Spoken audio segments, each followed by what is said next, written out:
I put that check there intentionally, by the way, to get your attention. That's what's up for grabs today. I will go over some housekeeping items, and I will also set the table for everyone, and then we're going to get right into the pitches. We're on a tight timeline. I got some breaks scheduled in as well.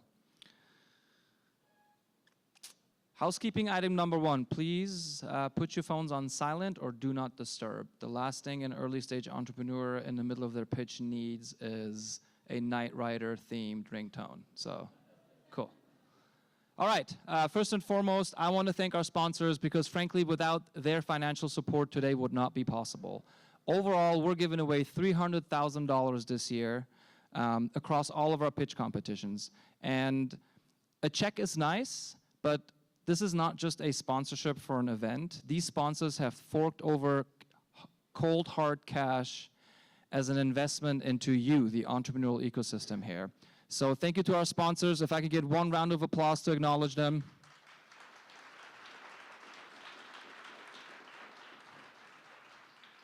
Thank you. A brief story on how we get here. So for this particular pitch competition, we had a total of 51 applicants who were screened down to 24 semifinalists.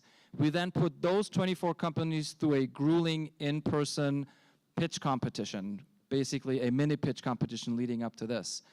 I did so with my pitch committee members, Corey Hennon from Lumini, who is here today, also Stephen Cleary from Next Level Brand, and Alexandra Peck from Albertsons. These folks put in a lot of late night hours meeting with me, putting up with me, and screening pitches. And so that also deserves a round of applause. Especially the putting up with me part. Now to some math. We have a total of 14 presenters today, 14 finalists. 12 of them went through this process. 2 of them pre-qualified via golden ticket. They won another pitch competition that led up to this pitch competition. I'll name the pitch competitions. I won't name the companies.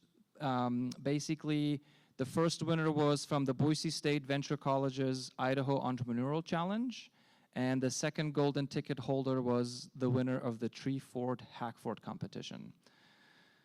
You will see all 14 on stage today, back to back to back. Here are the finalists. What you will see today is a wide variety of companies. What I mean by that, you'll see products, you'll see services, you'll even see a nonprofit. There are different stages in their life cycles, but all of them are post-revenue. Probably the most important part, what's up for grabs today. The winner will receive $50,000 in non-dilutive cash. The runner-up will receive $5,000. There are 3 more partner prizes. There's only 2 listed because I failed to list one of them, and I'll start with that one. The Scoggin Impact Award. So $5,000 is going to go to a presenter who will not be first or second place in this competition, and or Trail Mix, which is a food product pitch competition right after this one. And that is entirely at the discretion of Andy Scoggin, who does let me consult him on who should be the recipient of that award. But that's for $5,000, just to be clear. Onward, our other partner prize is the 2-Minute Drill, who partnered with us last year. That's a Bloomberg Amazon Prime TV show put on by David Meltzer. And it's a 2-minute drill, which means it's a 2-minute pitch. What's cool about this competition is last year's winner of this very pitch competition, Adam Stock from Cargo Made Easy, went on to this show and won another $50,000. This year, the 2-minute drill was so impressed with Adam from last year that this year they're going to dedicate an entire episode to the top 5 finalists from today. So we will have our very own Boise episode with the 2-minute drill. Last but not least, a completely new approach we're taking this year through our partner Kinetic Ventures. And Chris Jelm is on our judging panel over there. They will give away, they will offer a $100,000 safe note to a winner at their discretion. What I mean by that is Kinetic Venture will pick a winner totally independent from our screening or our scores today. So in all, we're giving away $300,000 today. And at 7:30 tonight at the block party, all of these checks and the checks will be given away and the winners will be announced. So if you're here, you don't want to miss 7:30. I know you may have to go home, eat, shower, whatever, but come back at 7:30 so we can then together celebrate those winners. On to the panel of judges. We have an esteemed panel with us today, all the way from academia to lawyers, to bankers, to investors, to advisors, and consultants. These folks are investing not only their money, but also their time today. And with that, one last round of applause for our judges right over there.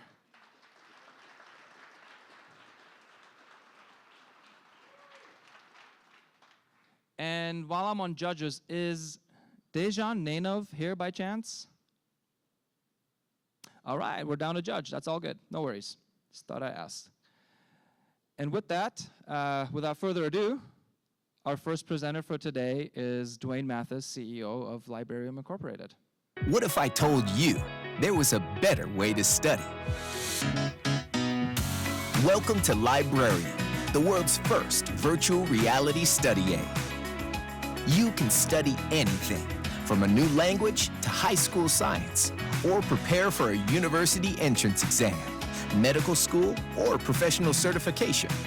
Our partnership with Kaplan means you'll have custom courses developed by the top experts in testing and education. Librarium is the world's first virtual reality memory palace, a technique developed in the time of Socrates to help you learn faster and more effectively by associating ideas with objects in space that activates a whole new part of your brain.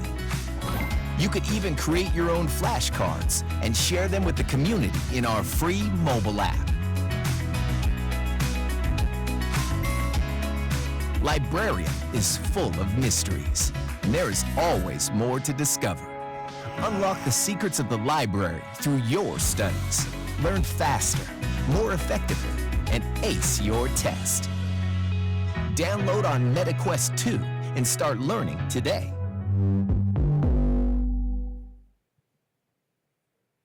Wasn't that awesome? Thank you. Thanks. Hi, I'm Duane, founder of Librarium Incorporated, and I'd first like to thank all of the people who put together Boise Entrepreneur Week. Let's put our hands together for them. It's been a ton of volunteer work, and it has been awesome, and we're really grateful. And I'd also like to thank all of you for giving me the opportunity to talk about the world's first fully immersive learning platform designed specifically to help students achieve their educational goals. And so I'll put a little context around what you just saw. We can all associate with this image, right? Now, the pandemic put a bright spotlight on something that we all already knew. The education system is failing us, and it's leading to students being left behind. So the question for us became, how do we help students learn to learn better and more effectively? Fortunately, the answer has been around for almost 2,500 years. It's called memory palace. And it's a technique that has been around forever, and it's been used by some of the top and most celebrated learners and scholars throughout history. Now, what we've done is created a patented learning experience that takes memory palace, but brings it down to earth and makes it accessible to everyone using the power of VR. Think of it like studying for the SAT at Hogwarts. Pretty cool, right? Skipped. So, there have already been numerous studies about the benefits and effectiveness of education and training in VR. And when you couple that with memory palace, you've got something really powerful. We believe that immersive technologies can make self-directed learning an absolute breeze. It can improve educational outcomes across the board, and it really can make learning fun again. I'm proud to announce that as of September, after a year of hard work and crunch time and dedication, we have launched. We are making revenue, and we're in orbit now, and it's a thrilling time to be running a business. I'd like to talk a little bit about what we bring to the market. What's our secret sauce? We use our video game industry knowledge to apply real game theory to users' study content, which makes it more fun and more engaging, and ultimately leads to better outcomes. And you don't have to take my word for it. We have a partnership with Kaplan to provide some of the best and highest quality learning content available. The opportunity is massive. The ed tech industry alone is already in the hundreds of billions. And even the Oculus Store, which we're now live on, is a serviceable market of over $1 billion with 20 million headsets out there. So with Meta's help, we are live on the Oculus Store, and we're already receiving a ton of great feedback. We have a strong community, and we're listening to them, and we're engaging with them to create new features to make Librarium the best that it can be. So what's next? Well, we have revenue now, so it's time to scale. We're focused on listening to our community with a mindset of continuous improvement to really make Librarium have the best value to our users that we possibly can. Kaplan is also helping us grow our partnership, and we're looking to expand our integration of their learning content really soon with nursing exams like the NCLEX. And that's going to be really great for the world because we need more nurses, right? Our roadmap is designed specifically to drive user engagement over time. And we want to create a sense of community and a vibrant place of learning where users can come back and better themselves over time.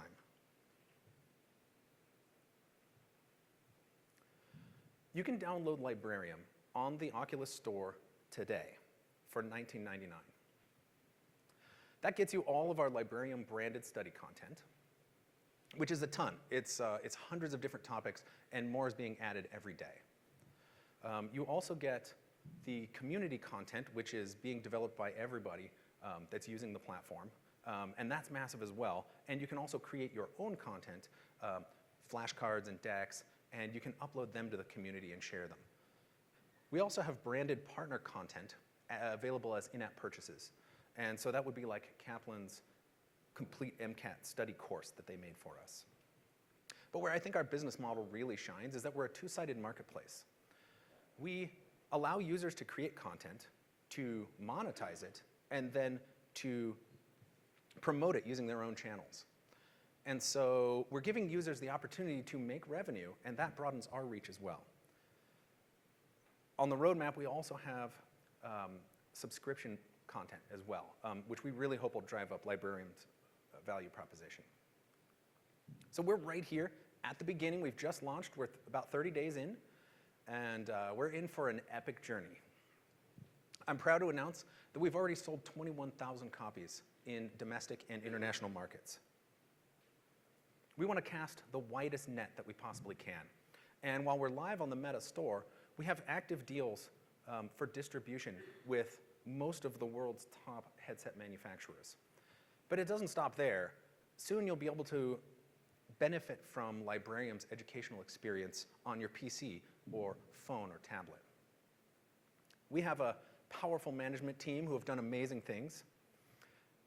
We have a deep bench of experience in the video game and XR industries. And I can tell you there is no one I would rather be on this journey with. I love you guys. I couldn't have done it without you. And finally, let's talk about impact. This is what we want to see when test scores are announced. These kids just found out they're going to Harvard or Yale or MIT. With your help, we really can improve educational outcomes.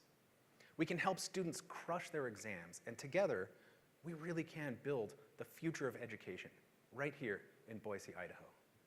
Thank you.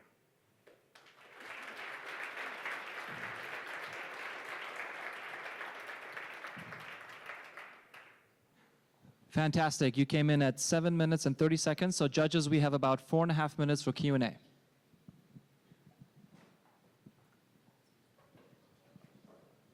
I know you have them. Where's the questions? All right. Hi there. I'd love to hear more about how you would actually use the service. Like how does a student engage with it? Sure. So Librarium is available on the Oculus Quest.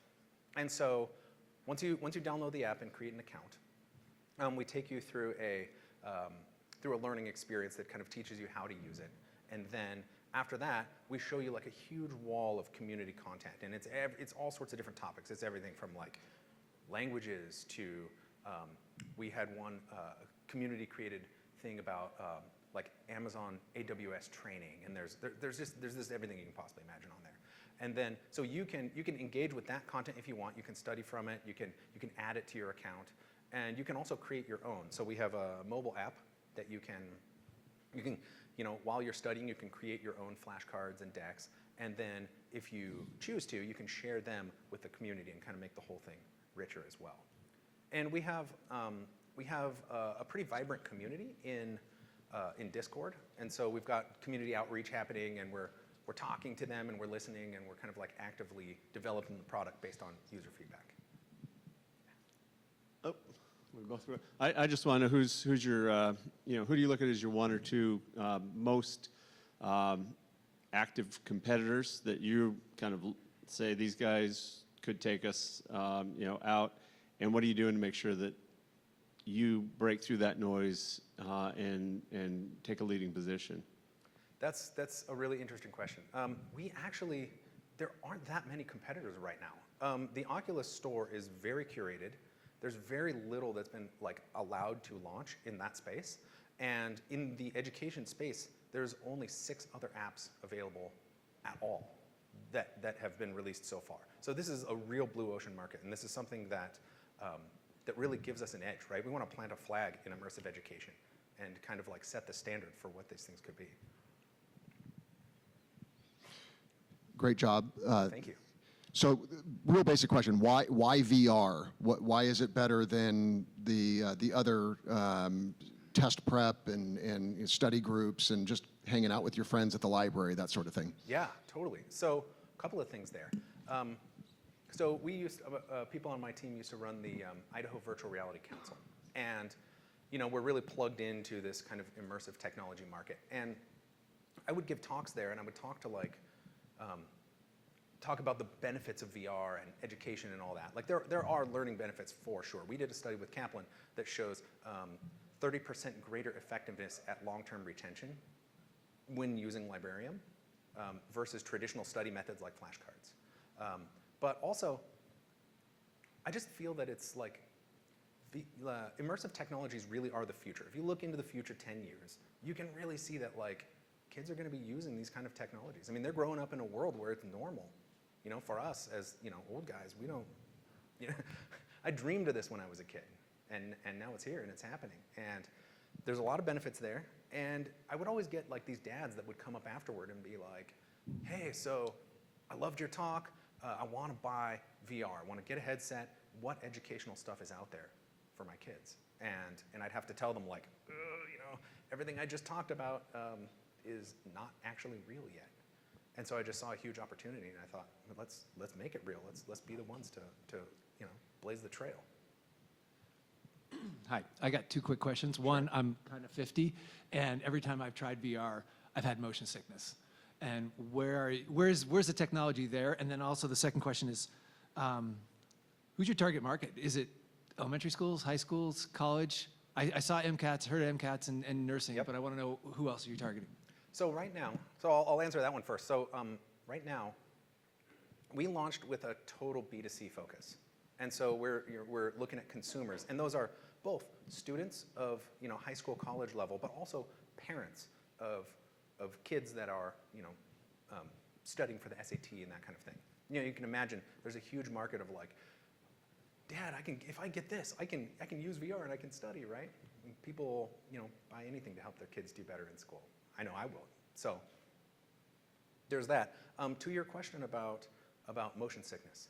So we have a couple of different locomotion methods within Librarium. So you can teleport, and we actually, studies have shown that one of the reasons that people get motion sickness is because of an imbalance with the inner ear versus like what you're seeing and what you're feeling. And a lot of that comes from your peripheral vision. And so we can close in your peripheral vision while you are locomoting, and then it makes it so that you don't get that sense of like, ugh, when you do it. So I hope that helps. I'd be happy to show it to you sometime. We got time for one more. Brian, last question. Yeah, Duane, good job, Thank and you. congrats on the launch. Thanks. On that note, I know you said you're 30 days in, but what type of user feedback have you guys received, more so on the negative side that was Yeah. perhaps surprising, or things that you are integrating into moving forward for future launches? Totally. Okay. So that's been really interesting. So one of them has been people immediately wanted Asian language support. And that was something that was on our roadmap, but we just, we had a tight launch date with Oculus that was locked in from the year when we first signed our contract with them. And so we kind of like ran out of time to put it in, and immediately we got a bad review about not having language support for like Chinese, Japanese, Korean. And so we like jumped on that and we fixed it and we put out a patch in the first week. Those kind of things. We had an issue where our companion app didn't launch on Google Play immediately. It was like stuck in this like nameless review process, and it went on for like 7 straight days.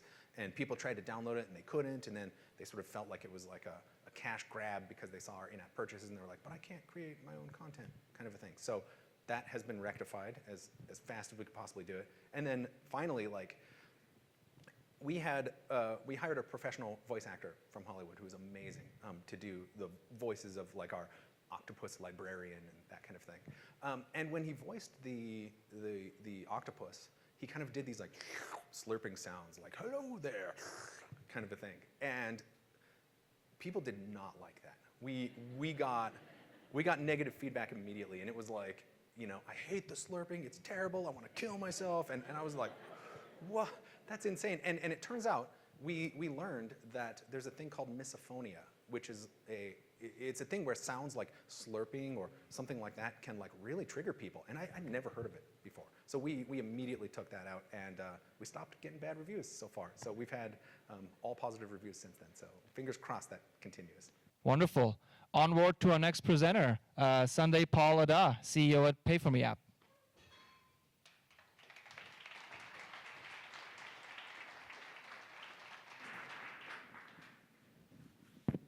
Hope this is working.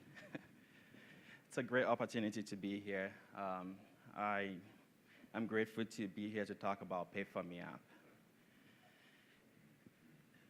So Pay For Me app is a cross-border payment solution for international students.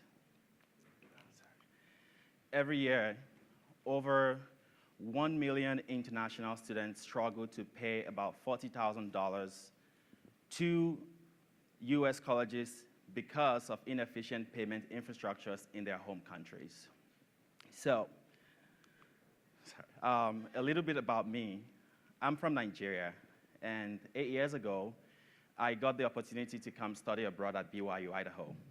But that almost did not happen because my Nigerian bank could not get my tuition deposits to BYU, Idaho.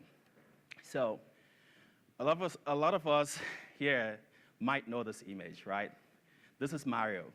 He's trying to go home so he can move forward to the next phase of life. So replace me with Mario. I was trying to come to the US, gain a higher education so I can advance in life, but the process of getting this started was very complicated. Just to give you a brief idea of the cross-border payment process in Nigeria.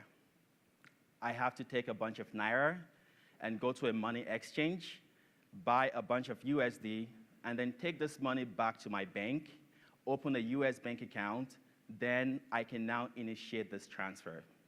Well, if I got lucky, the funds will be delivered within 7 business days. However, if something goes wrong, it could take up to 8 weeks. A lot of international students don't have the luxury of time because when payment go wrong, a lot can go wrong. As an international student advisor at BYU, Idaho, I gained a deep experience into what could happen when payment go wrong with international students. Failure to pay can lead to loss of investments that a lot of international students have put into wanting to come to America for their education. Furthermore, they can also get deported for those that are already in the US, and they can get up to a 10-year ban as a result of this problem. So I built Pay For Me app to solve this problem. Pay For Me app basically help international students from anywhere in the world pay their tuition in less than 10 minutes. The process is very simple, and it can be done from anywhere in the world by the students, their sponsors, or even their parents. They go on the app, they upload their payment instructions, we convert the payments in real time and let them know how to pay. So they can easily plug into local payment infrastructure without needing to leave their couch or going anywhere. Pay For Me app is fast, seamless, and affordable. So how have we, done this up till now? Till date, we have not spent a single marketing dollar. We've basically built on our community. We have a community that is 50,000 international students strong. We are referral heavy, and we are working with colleges and other banking partners to grow this product. So as of right now, we have over 4,000 users. We have processed over $1 million, and we are over 100K in revenue. We have a great online review in the Apple Store and in the Google Play Store. Currently, we are backed by Techstars in their Chicago, powered by JP Morgan Accelerator. And we are basically learning how to take this product global to help a lot of international students around the world.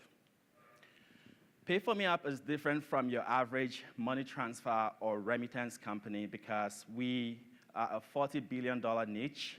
We want to solve the problem of cross-border payments for international students, and we want to do it the best way possible. We have high-quality customers. A lot of our customers are pre-vetted by their institutions, the US government, so this basically de-risks our business and help us to deliver the highest quality service possible. When we win the $50K prize money, we would use the funds towards licensing and compliance requirements that would enable us to grow into reaching our first 10,000 users. And this is me. I am the founder and CEO. I used to be an international student first at BYU, Idaho, and I transferred to Boise State where I finished my degree, and I'm currently finishing up my MPA at Grand Canyon University. This is Stephen Jude. He is my co-founder and CTO. He is very big in the Laravel community, write open source code, and together he is building our technology to be top-notch.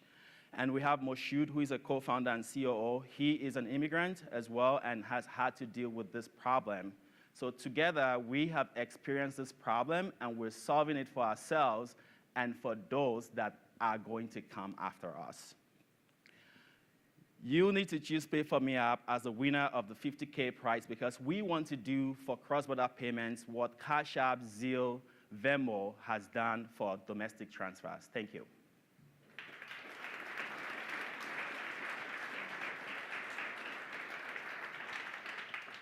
Well done. You came in just about 6 minutes, so we have right around 8 to 9 minutes for Q&A. Judges?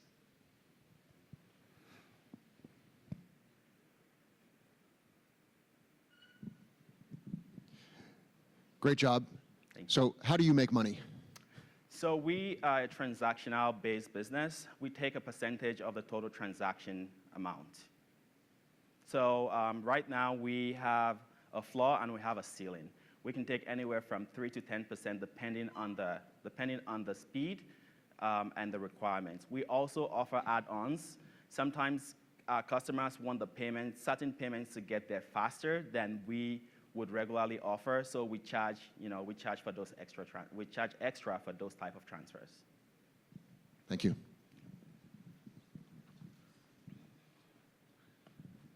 Thank you, great job. One follow-up question on that, who pays that percentage? Is it the student or would it be the receiving university?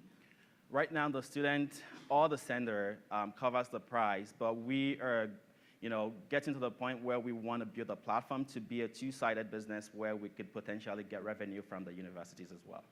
Awesome, thank you. Love the Mario humor. What does the licensing pathways look like? Do you end up becoming a bank, and how much does that take? Like I assume there are many steps, and you're leveraging some like neobank infrastructure, but for you guys, what's the end goal in terms of your corporate structure and government licensing? Right now, we want to start with getting the money transmitters license, personally or through, the LMNS, and all in partnership with other financial institutions. I think our goal here is if we can put in the investment to get those licenses worldwide, nationwide, it will be great. But our thesis is we want to save our customers money. So we would rather invest into partnerships, just build on top of banks and on top of, financial technology companies, kind of like plug into those systems. That way we can pass on the savings to our customers. So in the short run, we want to, get those necessary licenses that help us grow the market, figure out how to exactly take over this huge $40 billion niche.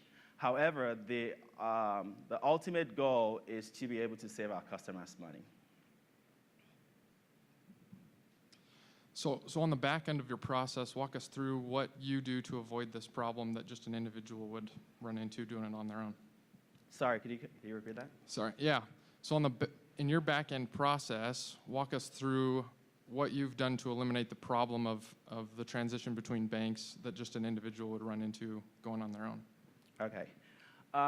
Today, when somebody wants to send money from, a lot of developing countries, you go to your bank, you follow the whole process, they take that money, the money goes through different intermediary banking systems around the world before it eventually arrives at the destination. Well, we have cut out that process. We have banking partners in each of those countries. Once we confirm that the payment is received, then we make an instruction through our banking partner in the US or wherever the location is to pay out the funds, and we totally eliminate that risk, and that time and constraint. So just looking at, real quickly while you were talking, I think this is a really cool idea and important, but there are a lot of international money transfer options that are out there. Some of them now become apps, and the old line, Western Unions and MoneyGrams, and newer ones like Wise and Zoom and some of those things. PayPal's doing it. What makes you different from those type of applications that are already out there? Thank you.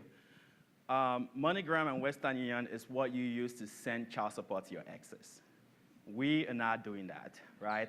Basically, we're focusing on international students, and that is what makes us different. Is we want to solve this problem for international students once and for all. So we're niche down, and this allows us to be able to develop capital and resources in solving this problem in a more robust and efficient way. I guess piggybacking off of that, how are those international students finding you? Like, could you talk about that marketing spend or your just customer acquisition strategy? So right now we are community heavy. Luckily we have not spent a dime on marketing. When you do a great job, people talk. And right now we have built on top of that community. We have about 50,000 people in our community on Twitter, Instagram, LinkedIn, Reddit, you name it. So we are basically building on top of community right now.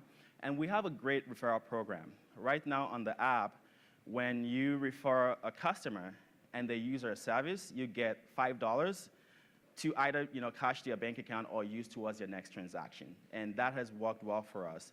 And we've also partnered with a lot of institutions in all of these countries, so they just send us their students. We are also partnering with travel agencies in all of the locations we're working at. And also, we have in our pipeline to start working directly with colleges, so we can basically, that could also be some customer acquisition channels for us.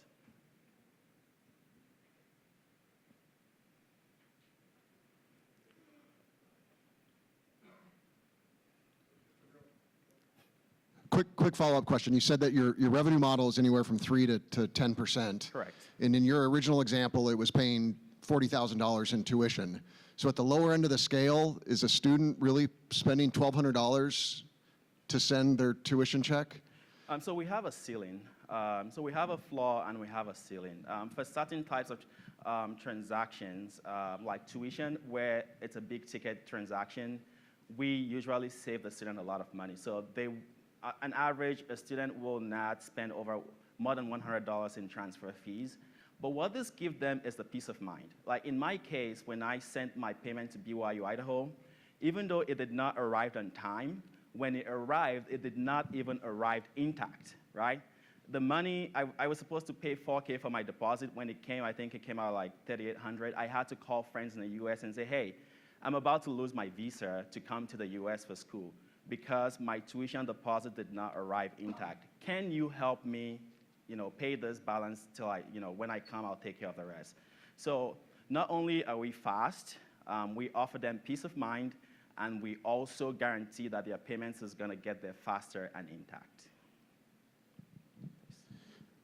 Looking at your your business model, and you've had about $1 million in process transactions, and you've taken 100,000 out of that. So it sounds like 10%. Yeah. So far, which is I think at the higher end of where your processing fees are.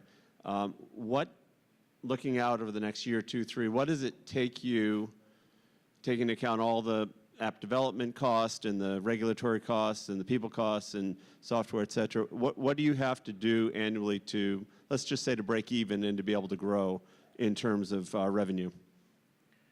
So the goal for the future is basically we want to get into colleges across the world, right? So right now we've identified 50 universities in the US that have that majority of the international students go to. Our next step is to build out, we're actually on that right now. We are building out the colleges side of the business where we have about 5 people in the pipeline for the MVP. We're gonna test to make sure students can send directly to colleges. Just think about Venmo or Cash App, how you can look for your friends on the app. So we can make money on the student side. Sorry, go ahead. Well, the quick question, it's a kind of easy, just dollar question, is what do you look at when you do your modeling? Mm-hmm. What's your revenue per year, your annual revenue that lets you start to become cash flow positive and to be profitable? How much do you have to make to cover your overhead costs and start being profitable in a year? I think in the next 3 or so years, if we hit about 20 to 50K in revenue, we'll become profitable. Right now, we're not burning a lot of money. The whole production team and the whole live MVP app, we are at about, we're about 10 grand monthly in expenses right now. Yeah. And we're at time. Thank you very much. Thank you. Pay for Me app.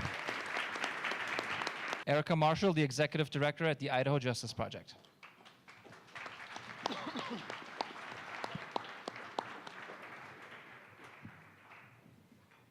Good afternoon, everyone. My name is Erica Marshall, and I'm the Executive Director of Idaho Justice Project. Thank you so much to Boise Entrepreneur Week for having me here today. I want to take us back to 2005 and introduce you to a young woman named Sarah. Sarah's in the hospital and has just given birth to a little baby boy. But there's been a problem. Her son has tested positive for a prescription drug. The next thing she knows, she's meeting with a detective and is being informed by the child welfare agent that she's going to lose temporary custody of her child. Sarah is discharged from the hospital alone and has struggled with substance use off and on her entire life. This time, she turns to meth to help ease the pain. She knows she needs to get treatment so that she can get her son back. Desperate to find this help, she goes from agency to agency across the state, asking for help in her recovery so she can get her child back. She's either turned away or referred down the road. A few months later, Sarah ends up charged with felony possession of methamphetamine. As part of her court proceedings, her parental rights to her son are permanently terminated, as they are to her other 2 children as well. While Sarah graduates from the drug court program, she ultimately relapses, gets another charge, and ends up in the custody of the Idaho Department of Corrections for 6 months. Sarah is not alone. I guess I need the clicker.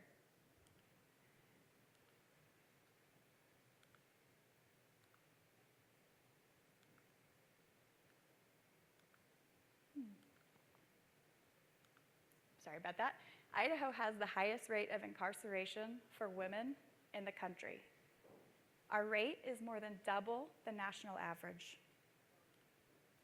And just as concerning is the rates at which women's incarceration have been on the rise.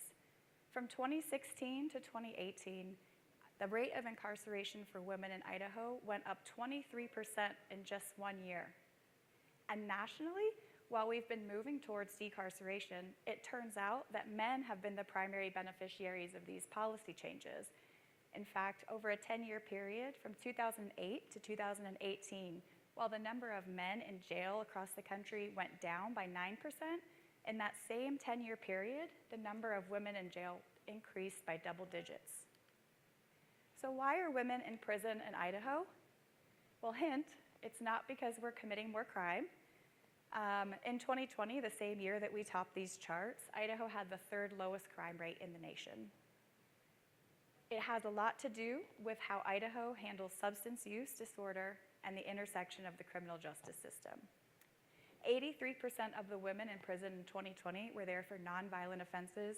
63% were there for drug or alcohol crimes.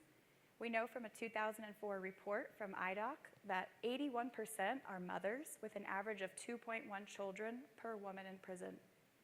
And we know that what brings women into the criminal justice system is a history of trauma and abuse, and often these women have been victims of crime themselves. 73% of the women in prison report 4 or more adverse childhood experiences, like physical abuse, sexual abuse, or having a parent or guardian that's addicted to substances.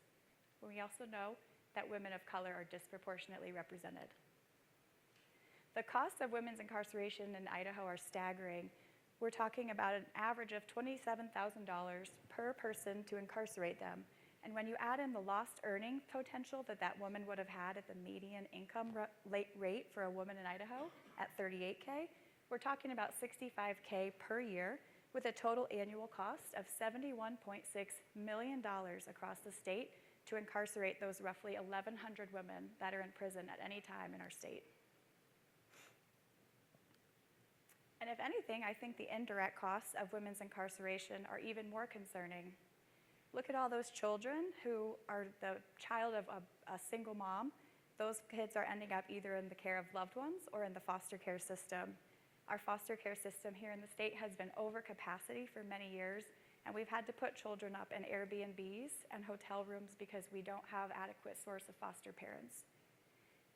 And when you talk about the fact that 1 in every 8 child in America will have lost at some point a parent to incarceration, and we know that that fact alone statistically increases their likelihood that that child themselves will be involved in the system.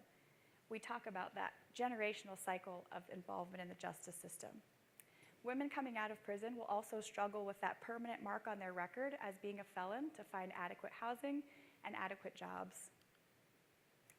This is a big problem, and that's where Idaho Justice Project comes in. We are a nonpartisan 501c3 nonprofit corporation working to improve Idaho's justice system one project at a time. Our mission is to reduce the overall size of the justice system in Idaho so that we can reinvest and reallocate these resources back into the community for things like substance use treatment and mental health treatment, and prevent crime in the first place and allow individuals and communities to thrive. We launched in April of 2021, and within the first 8 months, we received $86,000 in revenue.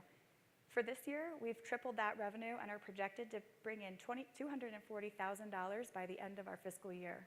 We're working on 3 projects currently, one to eliminate fees for kids in the juvenile justice system, one to change mandatory minimums for drug crimes, and the women's campaign that we're here to talk about today. At this point, I'm proud to say that Sarah from the beginning story is a real person. Sarah has been clean and sober for 6 years, and is proof that recovery is possible, and has dedicated her life to helping women coming out of incarceration. Sarah is the first person that we at Idaho Justice Project hired on to help us increase our impact for this women's campaign. And Sarah's here today. Sarah, if you can wave to everyone, I would really appreciate it.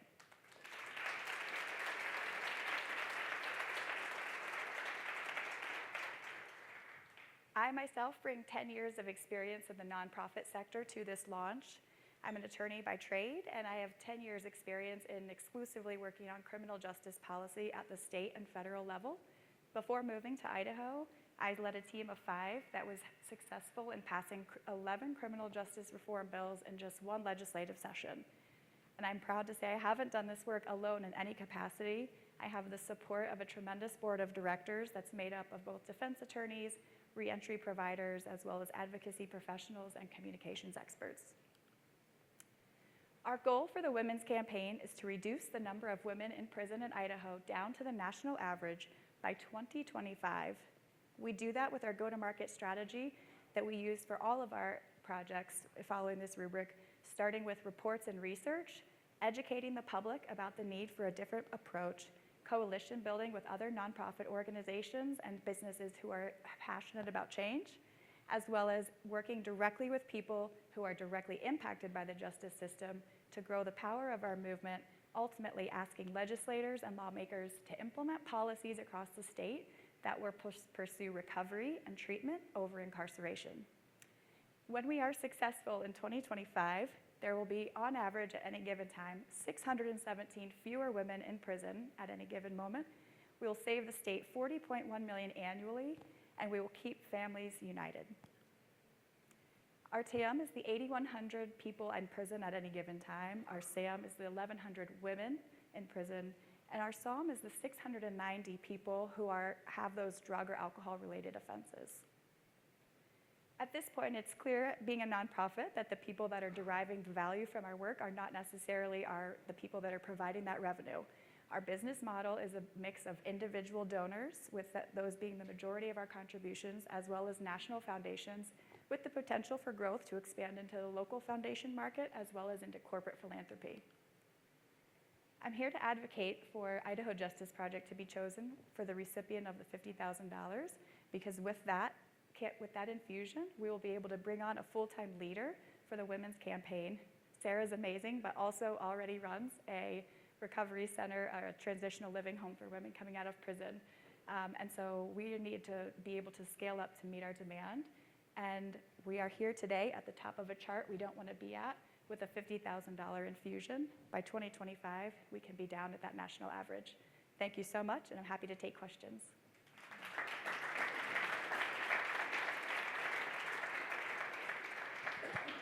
Judges, we got just over 5 minutes for Q&A.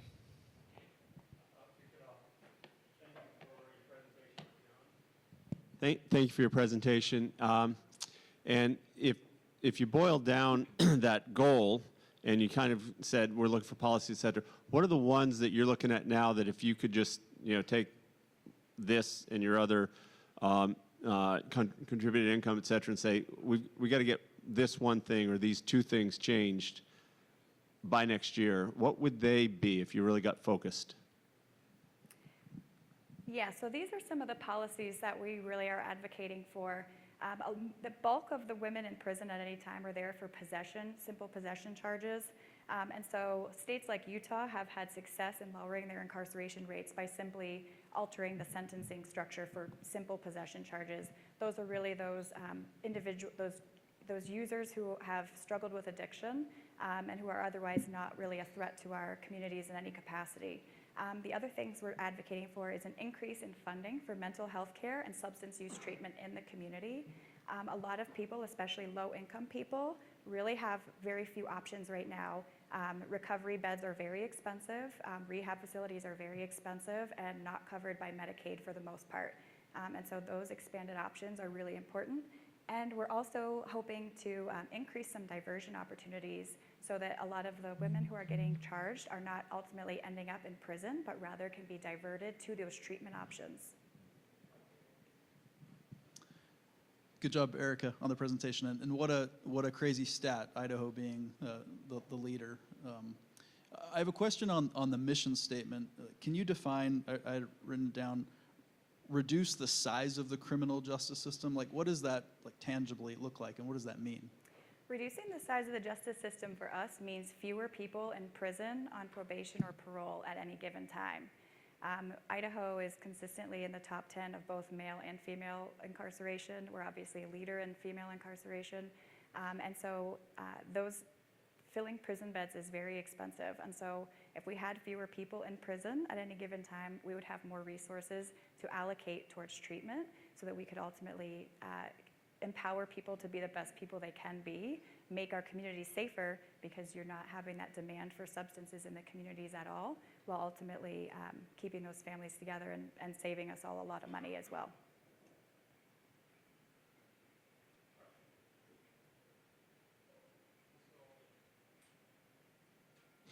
So individuals play a key part in the donations you guys receive. So what has been key to finding those individuals interested in donating to your cause, and what are you doing going forward to continue to find more of those individuals? So as of right now, since we are a brand new organization, a lot of the individuals have actually found out about us through word of mouth.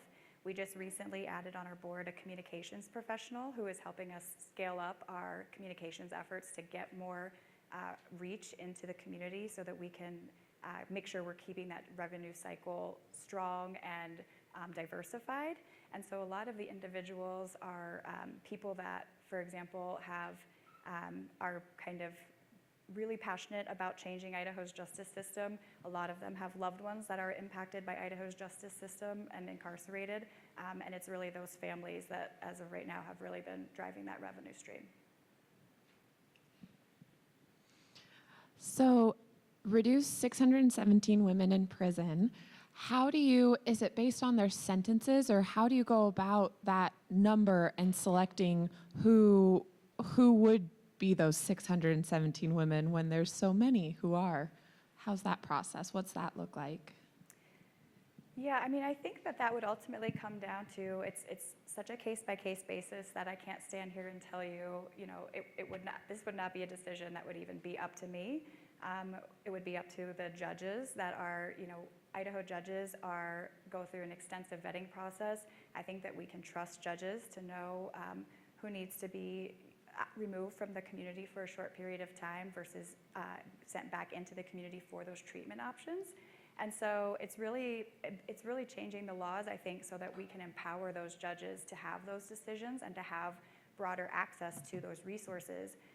No judge wants to see someone clearly struggling with addiction in their courtroom, and most judges, I don't think, want to be locking up those individuals. We want them ultimately to succeed and to get the help they need. And so it's really a combination of creating the laws so that the judges have more access to those, creating that social fabric at the base of those treatment options that the judges could divert them to, in combination with then working with defense attorneys as prosecutors as well. No one person in Idaho caused this problem. No one person is going to be able to get us out of this problem. We really all have to come together and work together, and I think we have great potential to do that. Time for one more. Thanks so much. What is your current relationship with legislators, and what's your plan to connect with them more? Yeah, so I think the best kind of proof in the pudding about how we like to do our work, which is in a very nonpartisan manner, we have a lot of relationships with Republicans and Democratic lawmakers. We were able to introduce legislation last year on our juvenile fees campaign that would have eliminated all fees for kids in the juvenile justice system. That legislation was co-sponsored by 2 Republicans, one in the House and one in the Senate. And we did that with, as well as some broad Democratic support for that bill. It ultimately did not pass this year. Last year. We're continuing to work on that campaign this year. But we'll pretty much work with any lawmakers and stakeholders as well who are willing to work with us. And we just really want to support this movement for change however we can. And that brings us to time. Thank you very much. Brad Mosel, the founder of Dharma Doctor.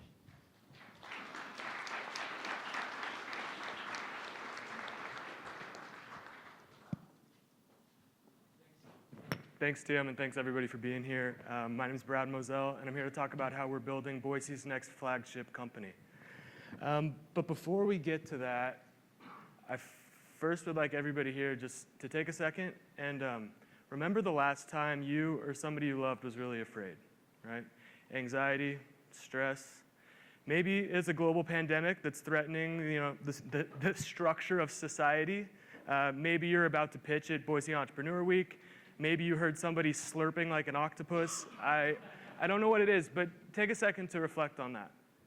I'm a teacher.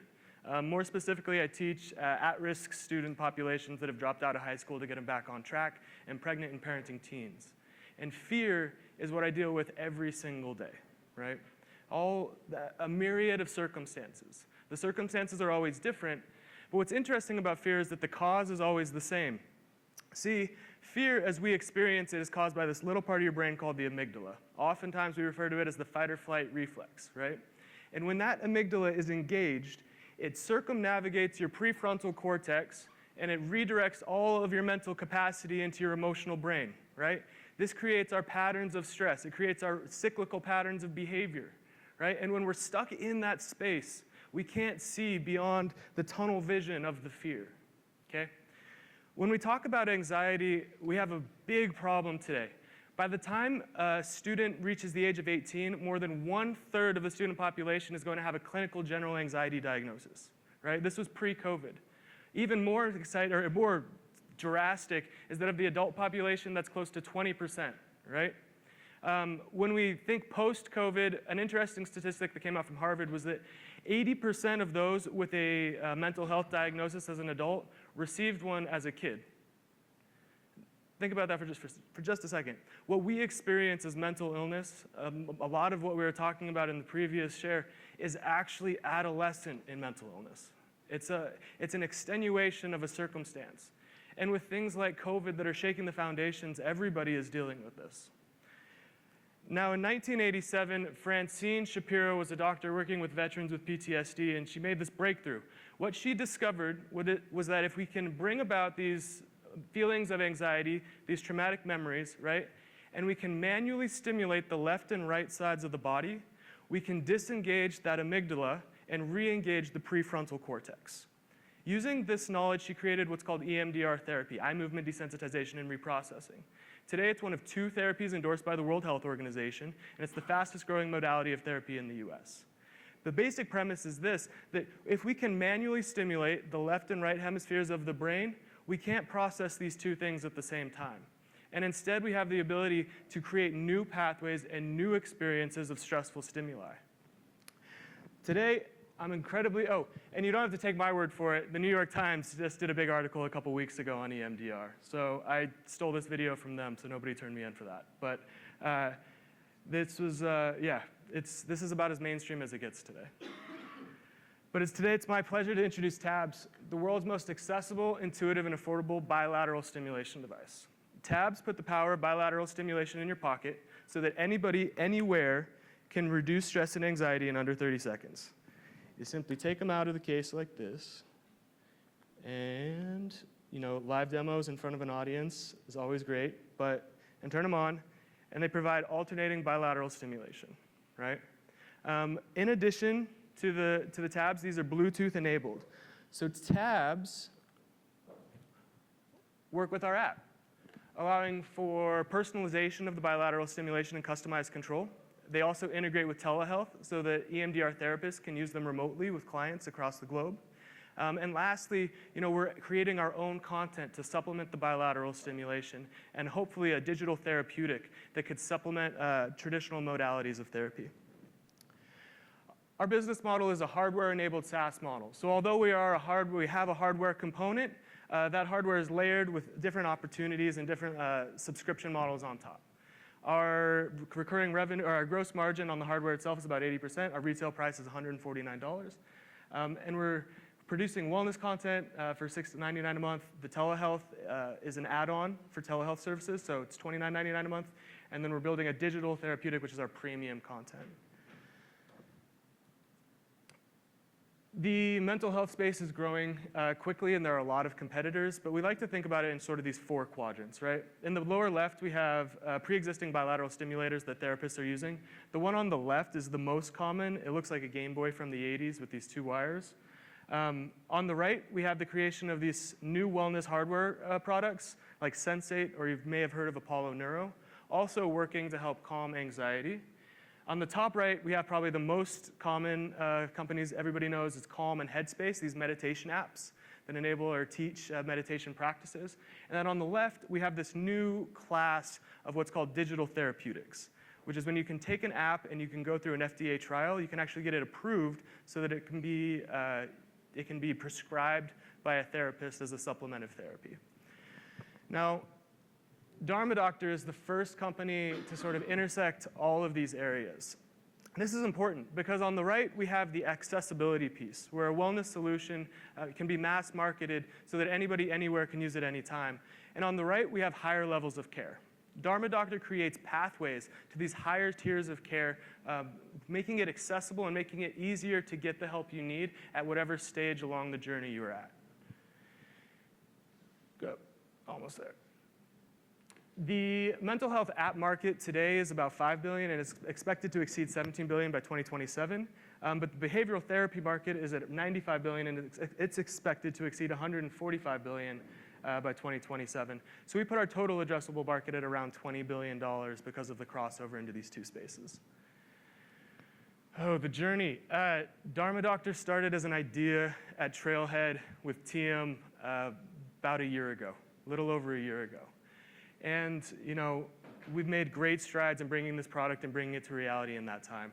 We're patent pending. We went through the Boise State Venture Accelerator. Our first 3D prototypes were printed at the Unbound Library in Meridian, which I highly recommend everybody check out. It's incredible. And most recently, we were featured at Original Thinkers as an innovative product in Telluride with some of the greatest minds around. But moving forward, along the way, I was able to assemble a team with all the necessary skills and expertise to bring us to that next level. So you know a little bit about me being a teacher. I'm also a Berkeley graduate. I'm a veteran. And this last year, I was Boise's Young Professional of the Year. My co-founder is Phil Magnuson.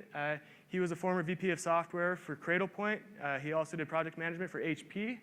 Katie Johnson is a former marketing and director for Google and their hardware department. And then James Buchman is a research partner at Boise State that we're pursuing iGEM funding through in order to test efficacy. I also have an incredible team of advisors who have experience running medical companies with manufacturing, legal, and customer service, all the necessary knowledge we need to take us to the next level. There are some amazing companies pitching here today, like incredible companies with incredible vision. But winning for a hardware is hard. Hardware is hard.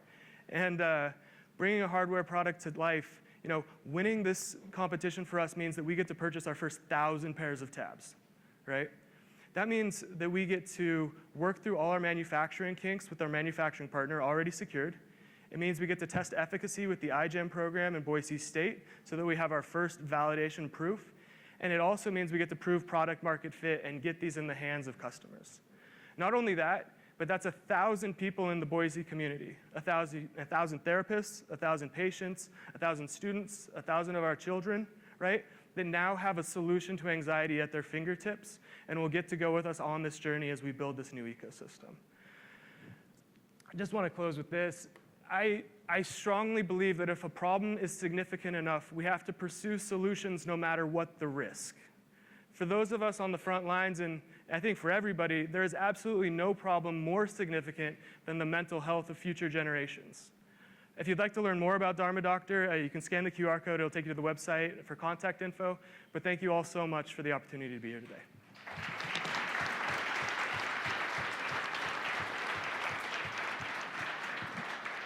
All right, judges, 5 minutes and 40 seconds to be exact. 2 questions. Apologies if I missed the first. Where did the name come from? And then the second, is there any sort of rhyme or reason behind the size, shape of the product? Yeah. The name's sort of a complicated story. There's a really good book out called Wellness in EMDR. It's written by two therapists that talk about the intersection of Buddhist therapy and EMDR. When I started off, I wanted to build a product that sort of fit the wellness community and made that crossover between the medical community and a marketable wellness community. There's a couple brands out there like the Holistic Psychologist or Spiritual Gangster is another brand. So Dharma Doctor was sort of a fusion at that place. But more philosophically, Dharma reflects sort of the clarity of vision and a clarity of perspective in the Buddhist thought. And EMDR therapy, bilateral stimulation, the reduction of fear, is sort of our homage to that. That in order to see clearly, we have to be without fear. And that's what we're trying to bring to the world. So I guess that was the first part of the question. And when it comes to shape, form, function, we did form function testing with a lot of different sizes and a lot of different shapes. They're currently modeled after a meditation stone, right? So it's a bowl with a thumbprint. And the size is supposed to be able to fit in your pocket, fit in your purse. Yeah, it's sort of this nice in-between where you still have enough weight that it's sizable, but it's also accessible. Great job. Maybe two questions. One, could you first give us like a quick demo on how somebody would use that?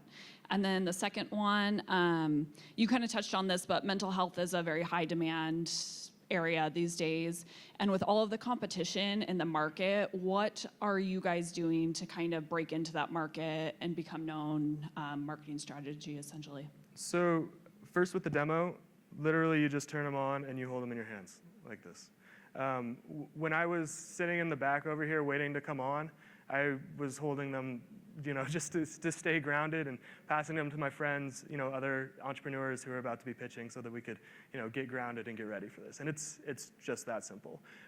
With the app, there's a lot of other opportunities for more complicated use cases like telehealth.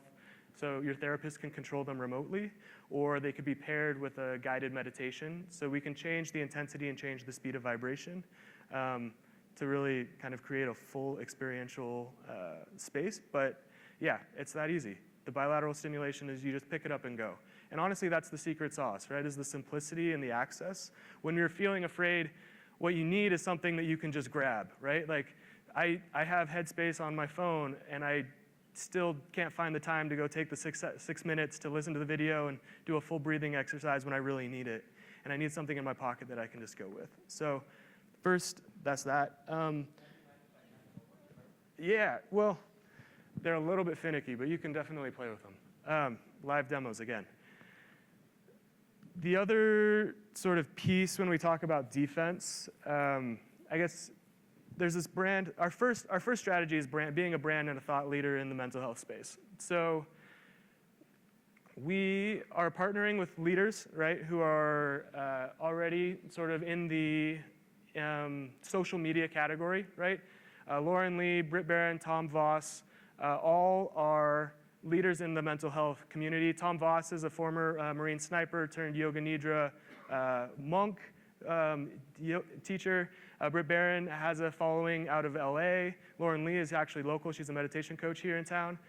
So we're working with these sort of individuals and influencers to create the brand or to create the thought leadership. We're also working with Boise State in pursuit of an iGEM grant to build out the first digital therapeutic. But what's really interesting is the Ballmer Institute. Steve Ballmer, formerly of Microsoft, just donated $425 million to the University of Oregon in order to build out a whole new college of adolescent behavioral health. We are working with them to find partnerships and create additional content to really focus on this adolescent piece and how we can intersect as early on as possible. So these are sort of the partnerships that we're working with in order to really control both, to engage with a beachhead audience of social media mental health communities, and then expand to really control the thought leadership space as we continue to develop. Brad, I appreciate your passion for this. It's evident, I think, to most people in the room. But I want to talk about something that's not passionate, which is like unit economics and marginal cost of production. So I think you put up 80% gross margins there. Can you kind of talk us through that? Like, how did you get there? At what point, the scalability, do you actually see those margins, and just help us understand that number a little bit better? Yeah, so let's see. I think I have here, if we can get, yeah. Very tiny numbers on a very big screen. So the unit economics that I was talking about there are just the landed COGS of the hardware itself, that 80% originally. So our current MOQ is 1,000 units. The current price with the manufacturer is $25 per unit. We then have prices brought in for the shipping, for the handling, for the tariffs, and packaging. And so our landed COG of the actual hardware is about $35. At $149, that's an 80% gross margin. When we talk about the business model moving forward, and this is really what's demonstrated here, is that most of the revenue and most of the company is actually going to be from recurring subscription content, right? So the purchase of the hardware comes with a year subscription to, say, the wellness content, and then after that year, it starts rolling into that $7 a month. The dark purple is the wellness content and sort of our growth there. The slightly lighter purple is actually the digital therapeutic. So we're using the revenue from the creation of the wellness content to really put towards the clinical testing of this digital therapeutic.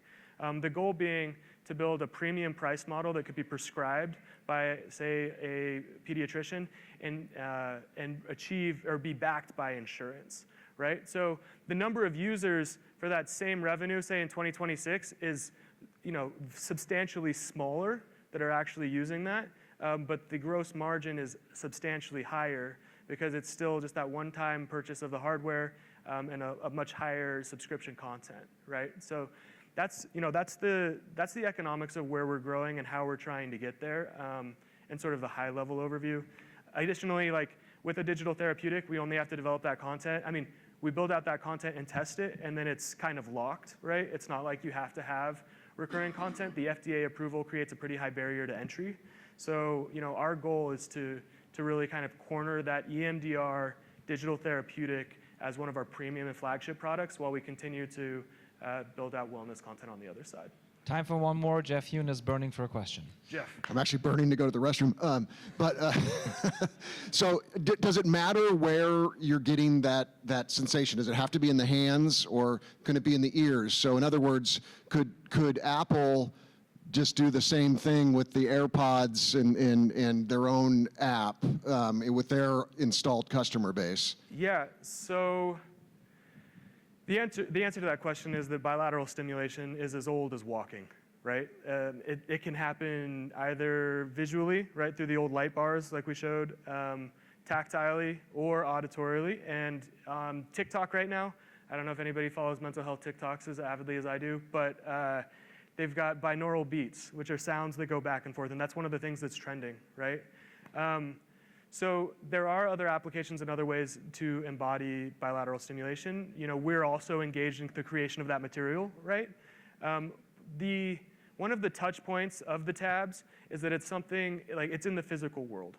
So when I work with kids, specifically adolescents, right, the abstract is, they're embedded in it, but it's also it's too distracting, right? And we need something that you physically can grab because it makes it real, and it takes all of that abstracted fear, trauma, whatever we're talking about, and it puts it to the side and allows you to get regrounded in reality. So, the hardware component is a very important part of the brand because it's the touch point that enables these conversations to be possible, right? Just having it on the table or having it in my pocket allows us to talk about mental health in a way that an app can't, right? Because it brings out that exposure and it raises the awareness and it makes it real in a way that oftentimes I think mental health problems, we can't tangibly address them, and it makes it real for people. So. Brad, I have to cut you off there to keep it fair. Thank you very much. James McCarter, President and CEO at Shadowscape.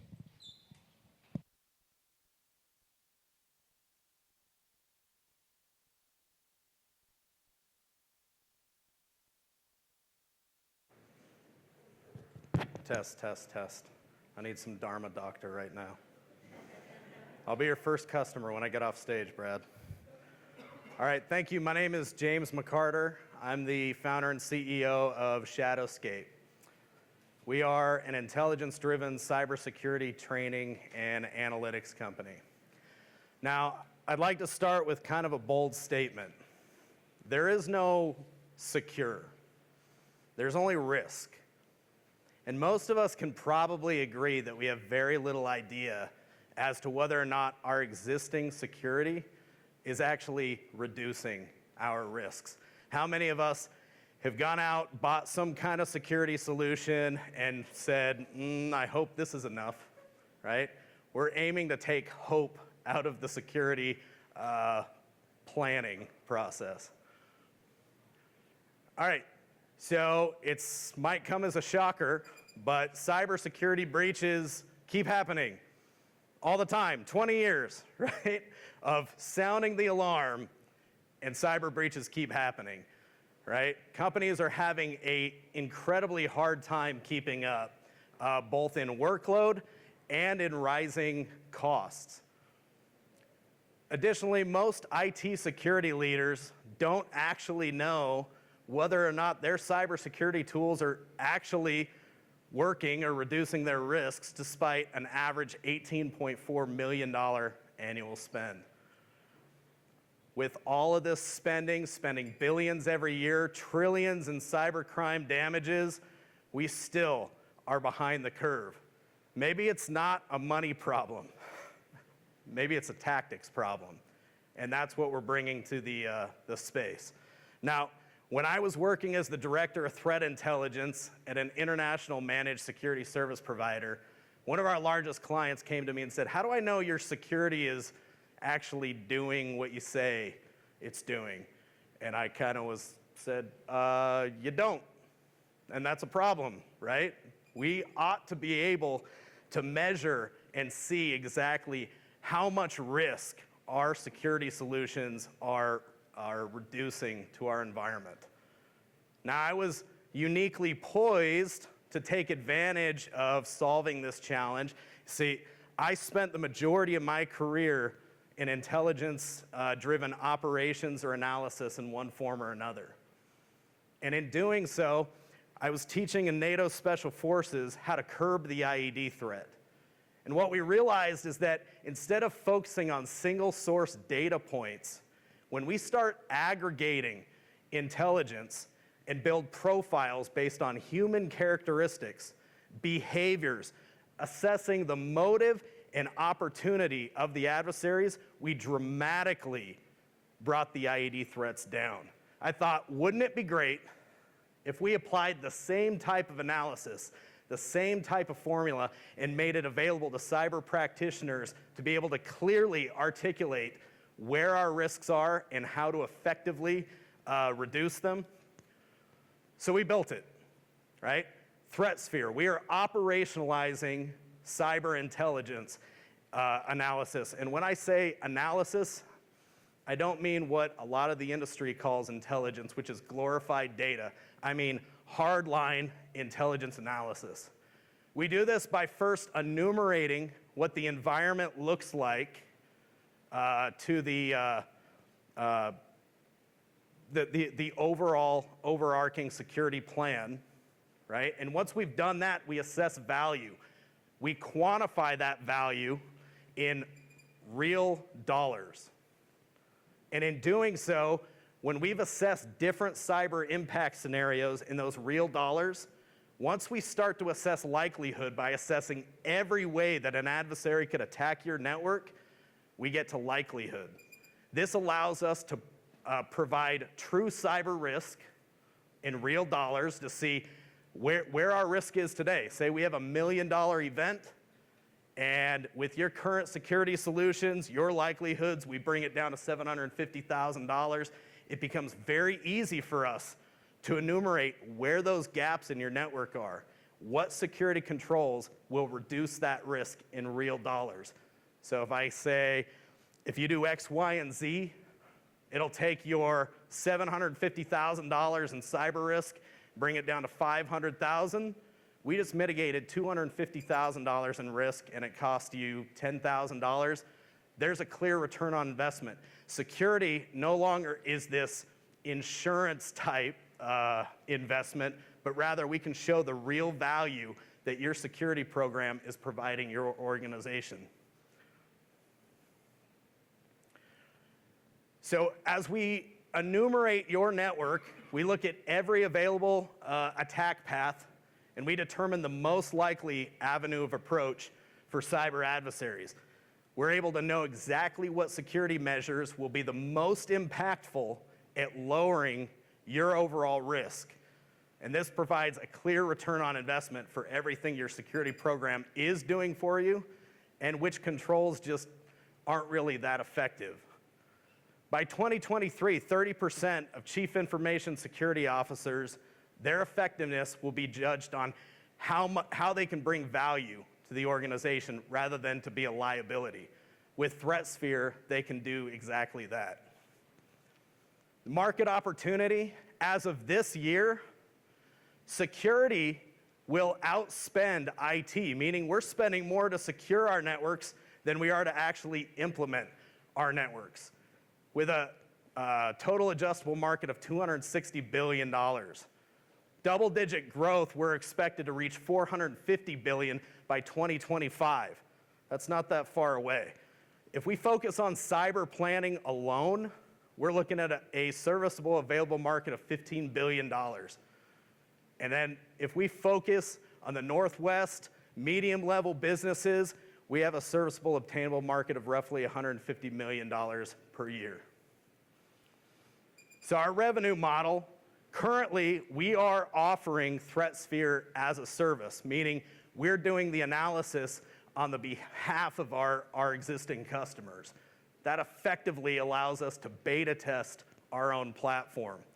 As we go through this beta process, we will pivot slightly and become a SaaS, software as a service focused company. We'll still always offer the co-managed solutions for organizations that don't have a team that could actually use this type of platform, but we intend to focus on managed security service providers, managed IT providers that have the same challenges of communicating why security is important and what it's actually doing for the organization.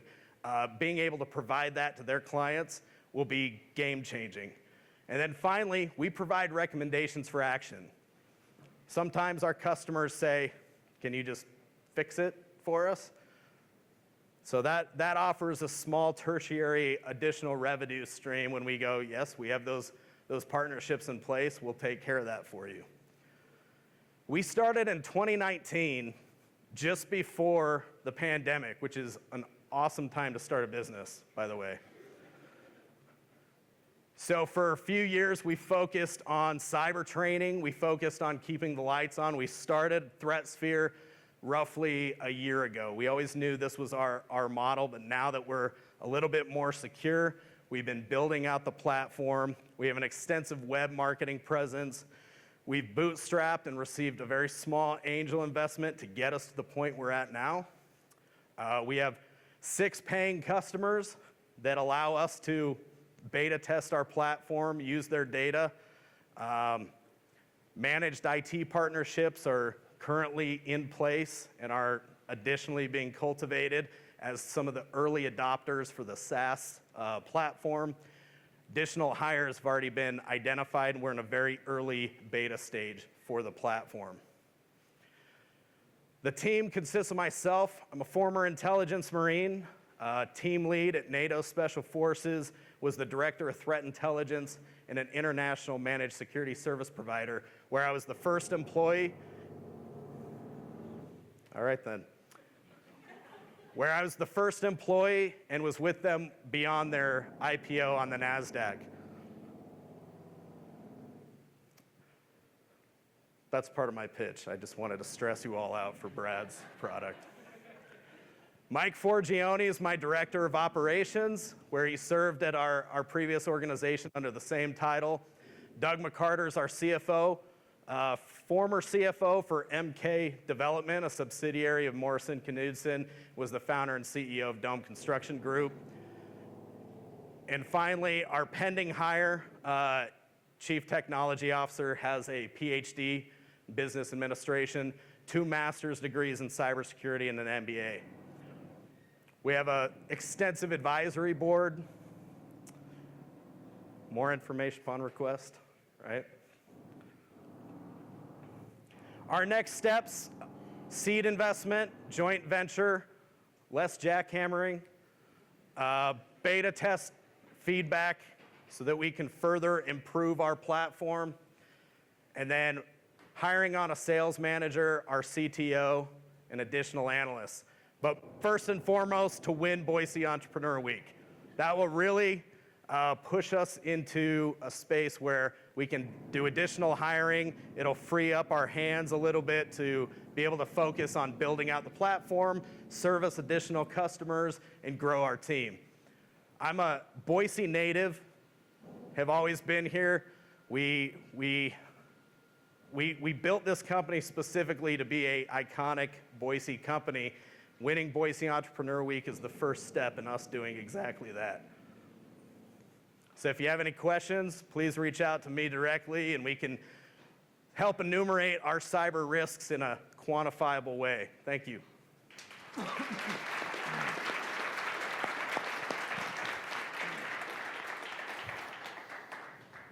Apologize about the jackhammering there. What jackhammering?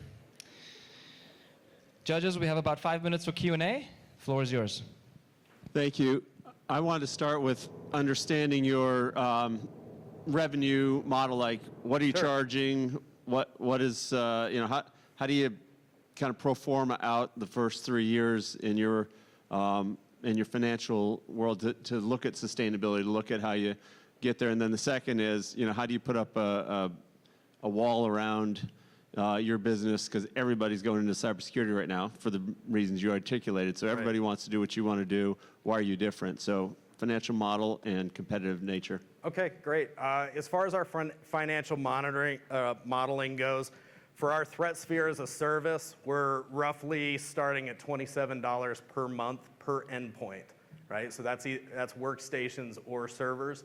There is an economy of scale, so the larger the network, the lower that is.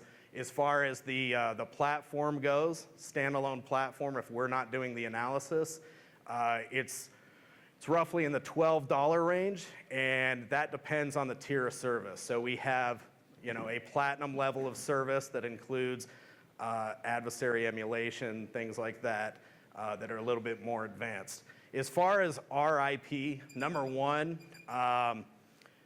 the experience that I've gone through as an intelligence analyst has uniquely poised ourselves to build out a workflow that we haven't seen anywhere in the industry.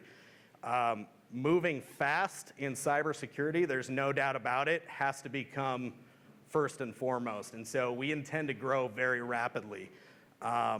It's always a question of build versus buy, right? I would say that right now, my biggest competitor is Excel, right? And what I mean by that is people can go and try to do their own analysis painstakingly and without any real methodology behind it, but it's so cumbersome, and I know this from in-depth experience, that operationalizing that type of analysis is something that we've yet to be seen. But we do have to scale rapidly to stay ahead of any kind of rip-off of our intellectual property.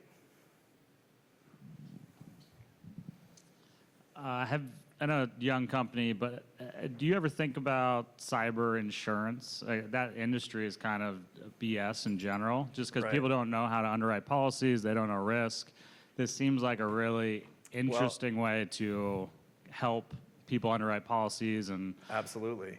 So we plan on working specifically with insurance providers to help lower insurance premiums for companies that hit certain milestones as far as their cyber risk.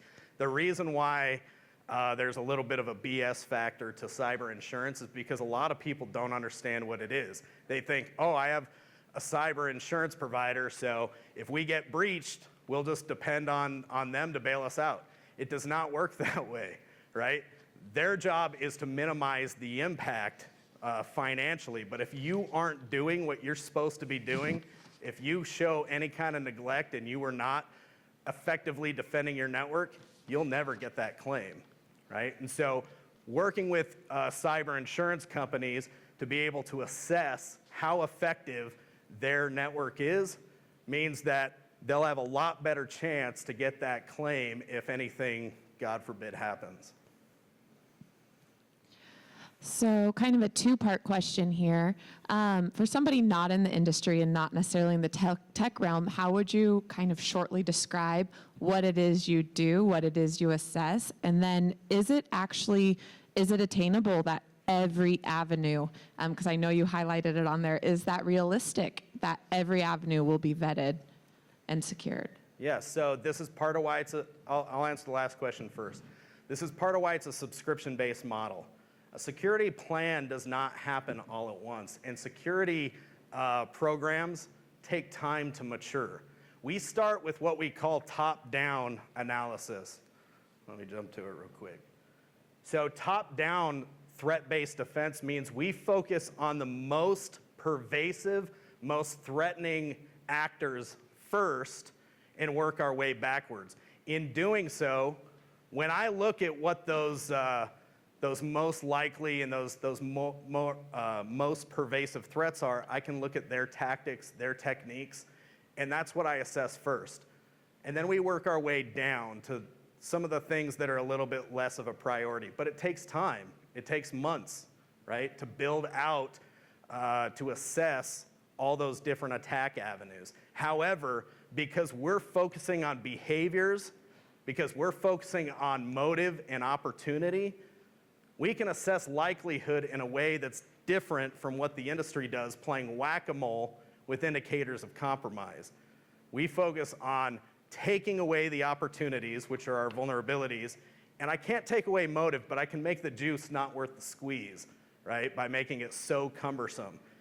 Once we work our way down, we, over time, are able to build a better foundation. And I'm sorry, what was your second question? Remind me. How would you describe in like 1 to 2 sentences what it is you do for someone not in the tech industry, not in the cyber industry? Right. So our platform is a cyber threat analysis platform where we determine the most likely threats and the most likely attack paths. Sure. Can you talk to us about your record with those 6 companies, threats mitigated, their performance, et cetera? Absolutely. So those customers we brought on just a few months ago, so it's ongoing. We are constantly improving their risk profile so we can show where you were today when we first onboarded you, where you are today, where we want to get you within a year.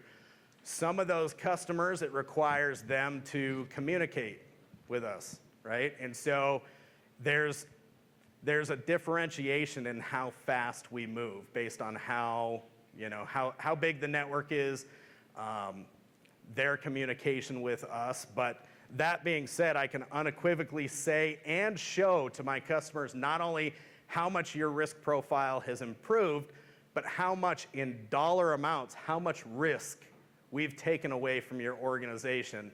And then when we show these are the added recommendations for action, once these are implemented, it'll mitigate you X number of dollars further. It becomes clear those business decisions, those people that have no idea how cybersecurity works necessarily, but they go, okay, if you're telling me if I implement X, Y, and Z, that takes away $250,000 in risk and it costs me $10,000 to do it, sounds like a good return on investment to me. And we're at time, including the jackhammer allowance. Thank you.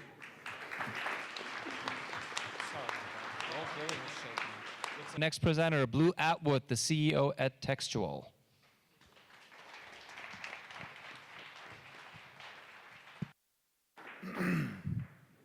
Good afternoon, Boise. What a great opportunity to be here. Hopefully everybody's eyes are being drawn to the image on the left. Just imagine you're about to start dinner and your phone is sitting on the kitchen counter, because it's not just the kids that have a mobile device addiction, and you get a text message from Crumble Cookies. It says, "We've got fresh cookies on the rack. Order by text now to save 10% and have your cookies delivered after dinner. Just reply with the quantity to purchase." No apps, no websites, just reply with the quantity to purchase. Or imagine a brand that has millions of dollars of unsold inventory, but they can't just dump it on the retail market without eroding their brand's equity.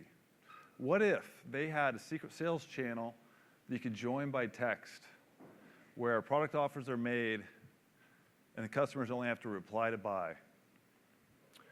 I'm a marketing technology innovator with 25 years of experience, and I want to show you how we are helping brands sell more products and create new revenue growth by allowing customers to buy with a single text message.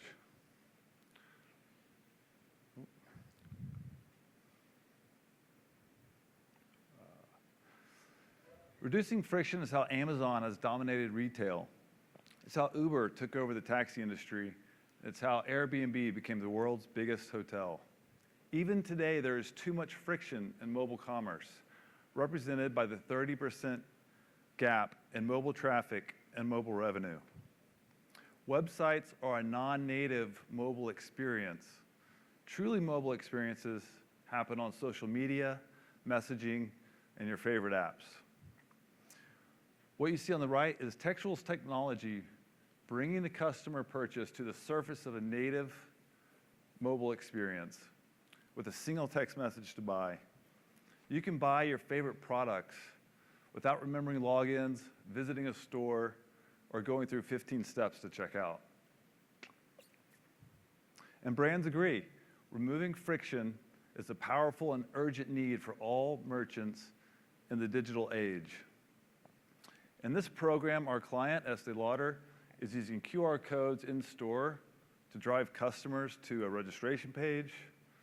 Estée Lauder then uses the Textual marketing and commerce platform to send out various product offers per week. Once they are subscribed, customers can receive text-to-buy product offers and reply yes to make an instant purchase, or just wait for the next one. So the big question is, does it work? Our text-to-buy program with Estée Lauder will generate $3 million in new revenue this year and doubling in size next year. They have gained 10,000 text-to-buy subscribers from a QR code in store, and this has turned into a $3 million gold mine, which costs very little to grow and operate. This program has a total cost of 6% of revenue earned, which is a better ROI than many well-known marketing channels like Google AdWords. This is an impressive story for brands to hear, especially brands with brick-and-mortar stores that need to increase their direct-to-consumer revenue.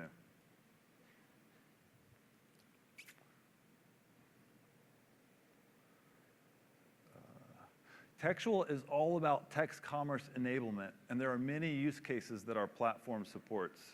We are exploring and innovating commercially viable use cases with Fortune 500 clients. Rihanna's brand Savage X is interested in doing exclusive offers and flash sales using text-to-buy. Crumble Cookies should be using Textual to do friction-free impulse purchasing on slow nights. MAC Cosmetics and Revlon are interested in product reordering by text, what we like to call the anti-subscription subscription, to increase recurring revenue. Textual has the advantage of being the first mover in text commerce. We are leading the way in pioneering this emerging category of conversational commerce. Like all great ideas, we are developing a competitive field.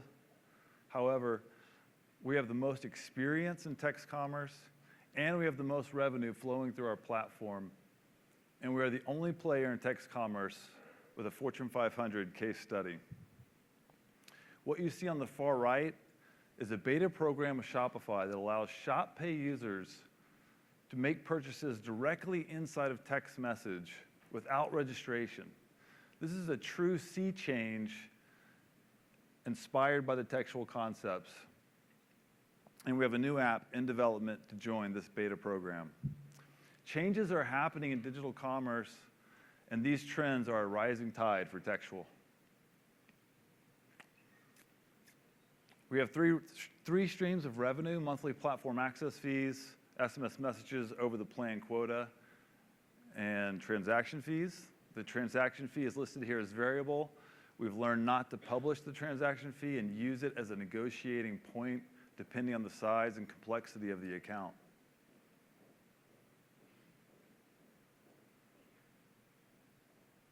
Our revenue forecast for this year is around $300,000, but we are likely to surpass it. In 2023, we expect to hit $1 million in revenue, and by 2024, we are aiming to hit $3.6 million in revenue. Our gross margins are excellent, as you might see with Google or Facebook at 76%, and our average transaction fee is 4.25%. We have 12 active clients, $39,000 in monthly recurring revenue, and our pipeline is filling up with great opportunities. When you are building an emerging market, it takes a lot of time and effort to develop or establish your ICP, or ideal client profile. But I can confidently say that we are well on our way. Here are 2 ICPs that understand what we are doing and are bullish about the prospects of text-based commerce. Direct-to-consumer innovators at Fortune 1000 companies and CMOs for e-commerce or digitally native brands. They are providing valuable feedback and form the basis of our community. What is the achievable opportunity for Textual? If Textual can help all digital merchants solve their mobile commerce friction, there is a total market size of $1.4 billion. However, the real opportunity begins with our serviceable market, which we calculate as 1,250 clients. This is the number of clients in our ideal client profile that have 150 million in sales annually and direct-to-consumer fulfillment capacities. We believe that the immediately attainable number of clients is 50, representing a $30 million revenue opportunity for Textual. This is based on the number of product brands in our ICP that respond to our marketing outreach and who have an immediate and urgent need to increase mobile revenue and customer retention. Here's a summary view of our pipeline. On the top row, we have Estee Lauder as an active client. And beside that, we have active conversations with some really great enterprise class clients. The bottom 2 rows represent companies that have expressed interest in learning more or we've met with recently. Thanks to each and every person on the team, we're in a position to win the market and text to buy. Special kudos to the co-founder, Dom Ramirez. And we've also had excellent local help thanks to many advisors like Rhino Zoller, Jeff Reynolds, and Matt Price. My whole career in internet technology has led me to this moment. I spent 12 years in Silicon Valley with work at Yahoo International. Later, I bootstrapped an e-commerce business to 12 million in annual sales. I've been an early adopter and builder of cloud communications, user-generated content, and ERP systems. I've managed and built large teams, and being a mentor is my true passion.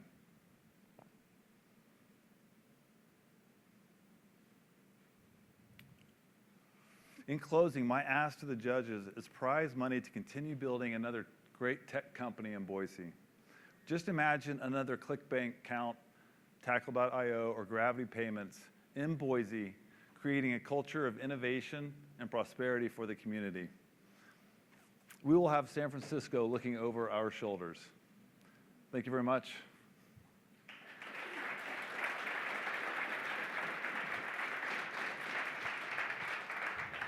Nicely done, judges. We have about 5 minutes, and the floor is yours.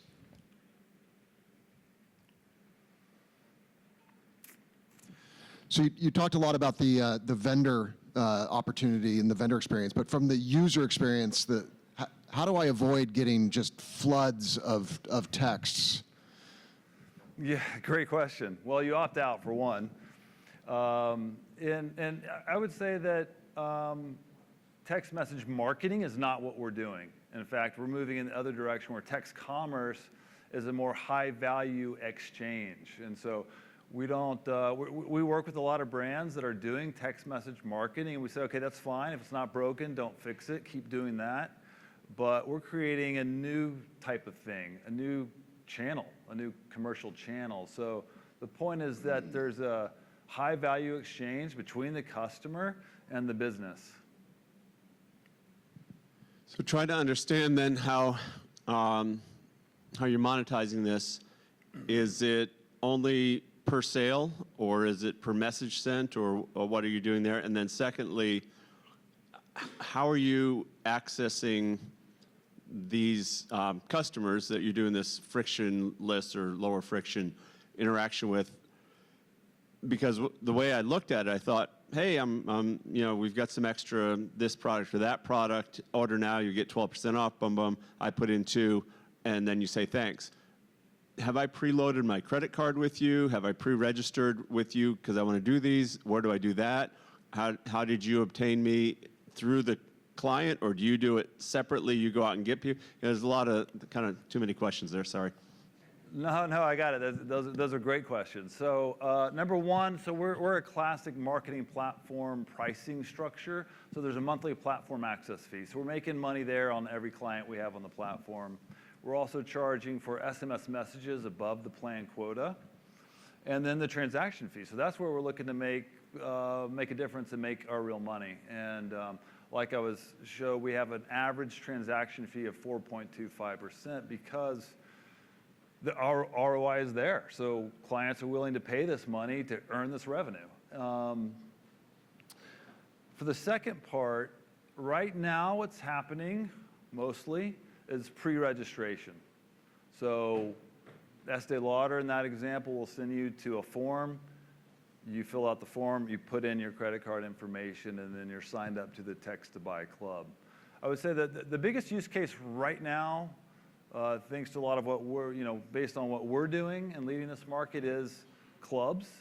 So exclusive offers, VIPs, flash sales, limited editions. I think the future is more in the product reordering direction.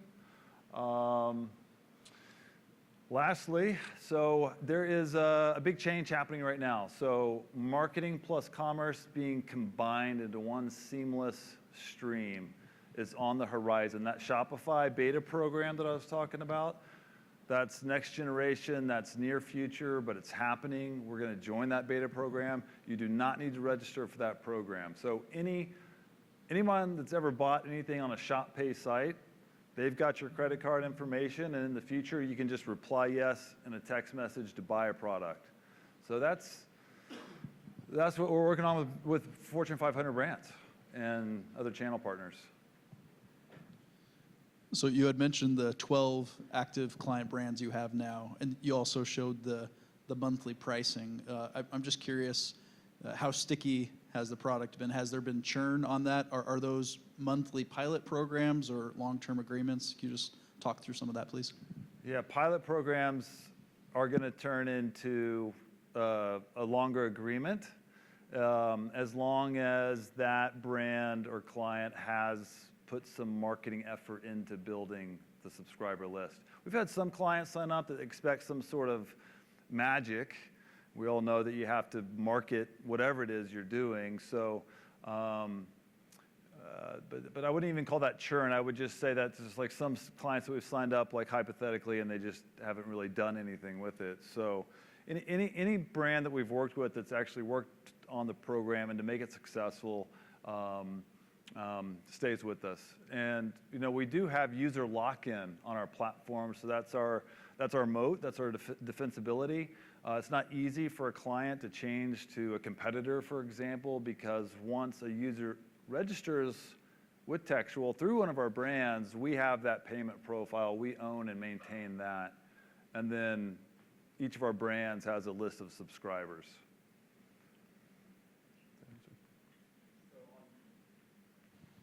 So on the more impulse buy, like you identified Crumble, like if I do order cookies from Crumble, how are they, like the other Estee Lauder, I get it, you're gonna mail it to me, but Crumble, like I want my cookies right away. So how are you gonna get them to me?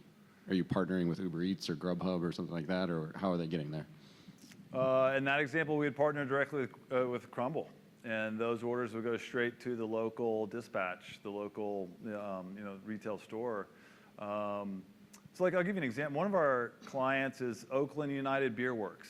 It's a brewing company in Oakland, and they use us for drive-by and pick-up. So they send out special brews, and you can reply with the quantity of bottles you want to purchase, and then there's like a pickup at the brewery setting for that. So with Crumble Cookies, it would be, dialogue-based, bot conversation, but it would be, do you want to pick up at the store, or do you want these delivered, A or B? You press B, and that goes straight to that local Crumble. And we're at time for questions. Thank you, judges. Okay, thanks everybody. Our next presenter, Ashley Crafton, the CEO at Galena Innovations. Round of applause.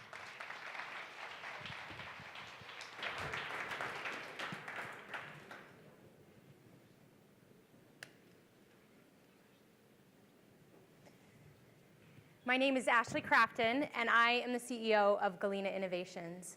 We are developing the Hannah Cervical Cup, the solution to preterm birth. This is different from all businesses you'll hear from today and have heard from today. We are risky and pre-revenue and come with a whole set of extra complications that other businesses don't have to deal with. But in a field where $500 million exits are commonplace, the risk has its reward. But the Hannah has an even greater value. It will save lives. And these babies, like all babies, are worth everything we have to go through to get them here. As a labor nurse, I often watched mothers deliver babies that were too young to survive, despite having the cervix tied closed with a large needle and a shoelace suture, a cerclage. I couldn't watch this happen to one more family, and I decided that I needed to change things.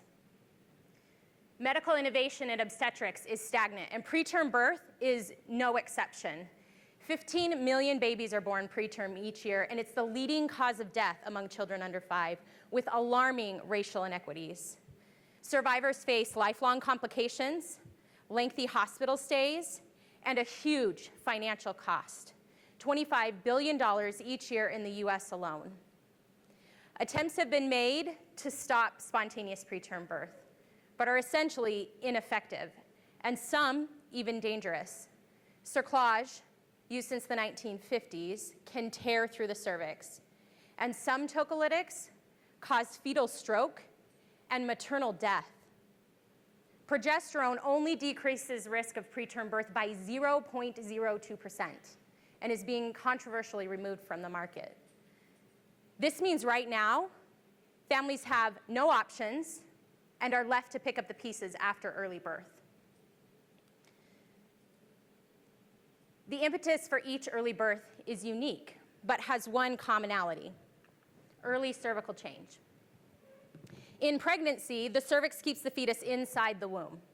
At delivery, the role reverses, and it then facilitates birth by softening, shortening, and dilating. Sometimes contractions happen or the bag of water breaks, but without cervical change, birth doesn't result. The cervix is made up of collagen, the scaffolding for the body. Positive pressure through pregnancy breaks down collagen, making it soft. When this happens, it leads to cervical change and then birth. To prevent delivery, collagen breakdown must be stopped. The Hannah Cervical Cup isn't like other treatments because it improves cervical function by applying tension, causing collagen realignment and stiffness. Over time, the tissue function improves. So these stiff cervices don't change, and these babies don't deliver early. Galena Innovations performed in vitro studies that demonstrated these changes, and we are placing the device on cervical specimens this fall. It can be used to treat early rupture of membranes, for which there is no treatment, by allowing fluid to reaccumulate. This solves a huge problem because amniotic fluid is crucial to lung and limb development. These babies can then be born healthy. The goal is that we improve birth outcomes and decrease money lost in Medicaid reimbursement, hospitalizations, and prematurity-associated costs. Yearly, there are 1.5 to 2.5 million candidates for the HANA Cervical Cup in the developed world, with a market opportunity of 1.8 to 3.8 billion, and projected 7-year growth of 10.1%. One advantage of the HANA Cervical Cup is that it satisfies accountable care organizations and is value-based care. These trending organizations gear their pay structure to reward solutions that reduce costs and hospitalizations and focus on prevention. We are currently building our team. I have worked in women's health for 21 years, invented the HANA Cervical Cup, and I know this industry. Our clinical investigator, Dr. Helen Feltovich, is part of the world's leading preterm birth research team. Next, we're hiring a president with medtech startup, regulatory, and finance experience. We have business and scientific advisory boards that include prominent researchers, entrepreneurs, regulatory and reimbursement experts, and legal advisors. We are building the most comprehensive and effective treatment, gaining key opinion leader support in early reimbursement avenues, and our first patent issued in April. Most important, we are creating a movement. Society wants improvements in maternal health, but has been resistant to innovative change. Overcoming this will open the door for a rebirth of the $76 billion birthing industry. Small past changes have mainly been driven by mothers. And engaging mothers in this cause is crucial. But information for them about birth is limited to mommy bloggers and short snippets from the Mayo Clinic. We plan to have a website and podcast that answer questions, helps with provider engagement, and advocates for innovation, research, and change. We can fill the gap and shift the narrative. Our go-to-market plan is selling direct B2B to hospitals, birth centers, and clinics with our own sales force, getting to market in 5 to 6 years. We also plan to lend our IP to our own nonprofit that will make the device available to 8 to 14 million women in the developing world.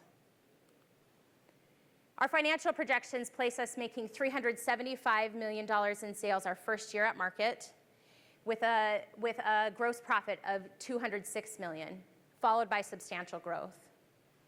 This positions us for an advantageous exit for the HANA and also gives us the power to then address more needs within obstetrics.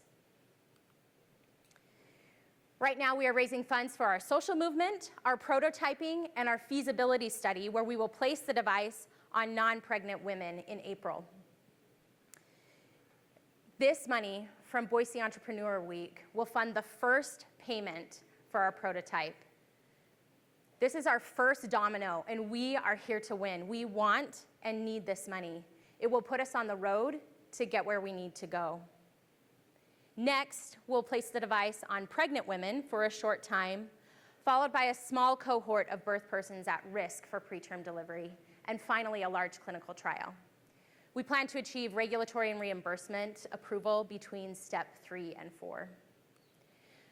Over my years of work, it has become more evident to me that it is a matter of when, not if, we change the cultural focus in obstetrics from stagnation to innovation, eventually gaining improvements in the lives of mothers and babies.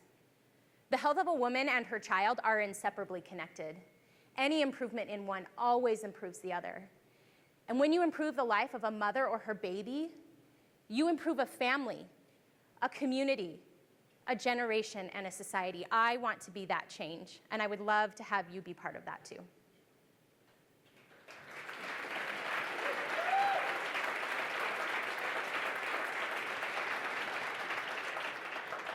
Seven minutes of Q&A. I'll get out of your way.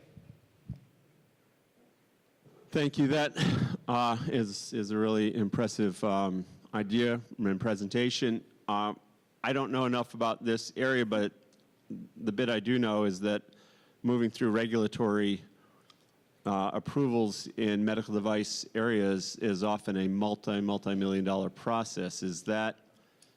Can you quantify for us what that 5 to 6 years to get to that point is going to involve in cost? Yes, in total, it will take us about $50 million to get to market. To put that in a little bit of context for those in the room that aren't involved in medical devices, the average medical device company takes about $96 million to get to market. So it's actually, because our technology is very simplistic, that cost is significantly lower.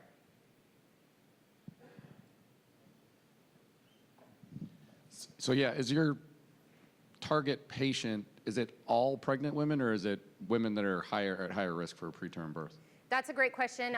We actually have several different targets. Our first target will be women with a short and soft cervix. That's kind of complicated to quantify right now, but we're looking at about 440,000 women within the US that have a short or soft cervix. That's the biggest link, but about half of the women with a short or soft cervix will deliver on time. From there, we will move on to women who experience preterm labor symptoms, so contractions and early cervical change, as in dilating, 1 to 2 centimeters. And then also from there, we'll look at women that rupture their bag of membranes early. And the last group that we will focus on are actually the highest risk. And those are women that have had multiple early losses that need the device placed around 13 weeks of pregnancy in order to preserve that pregnancy through the mid-trimester.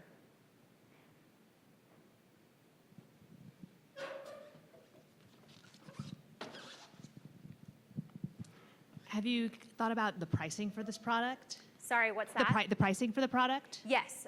So we're pricing it right now around $1,500. Our goal is to be under the cost of a cerclage, which is that surgery where they tie the cervix closed. And that actually is very complicated because it's a surgical procedure, so they have many costs associated with that rather than just what the cost is to place that. But ours is focusing on saving that hospital savings and for those Medicaid patients. All in, how much would a surgical procedure take? So the CPT code for it, so the charge to the hospital, is about $2,000, and all in all with anesthesia and the obstetrician, it's about $10,000.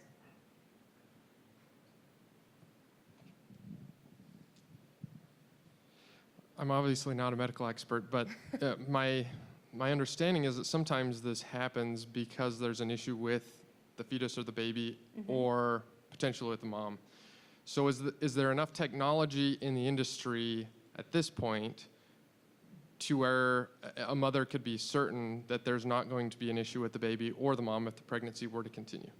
So there's no way to guarantee that. One of our biggest things that we want to make sure that we address, so the placenta, the job of the placenta is to keep a fetus fed and nutrients and oxygen to the baby, right? And sometimes when a placenta ages and is not functioning at full capacity, that can put the baby at risk. And we want to make sure that we're not putting a device on someone who has that. But there are ways to tell that. So we do ultrasounds and on the placenta itself. We also do Doppler flow studies to see how well oxygen is transferring from that placenta to the baby. So there is that technology out there to make sure that we are staying safe. How invasive is this procedure? And then number two is, in 70 years, how come there haven't been advancements, or if there have they failed, and why? Yeah, that's a really good question, both of those. So the first question was, remind me.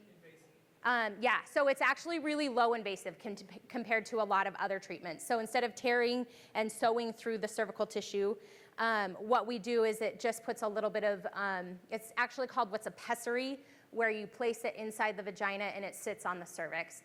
It does have some suction on there, but that has proven to be pretty safe with other pessaries. The second question is a very loaded question, and I could probably go on for several days about it. But one of the main issues with the lack of innovation in women's health care, there was a drug in the 1960s that came out of Germany called Contragrand or thalidomide. Maybe you guys are familiar with this, but It was when Germany did not have a working FDA. And this company marketed the drug as a morning sickness drug. And what ended up happening is it caused severe birth defects, many fetal deaths, but infants would come with their hands growing out of their shoulders and their feet growing out of their hip sockets. And it was a really big thing that happened.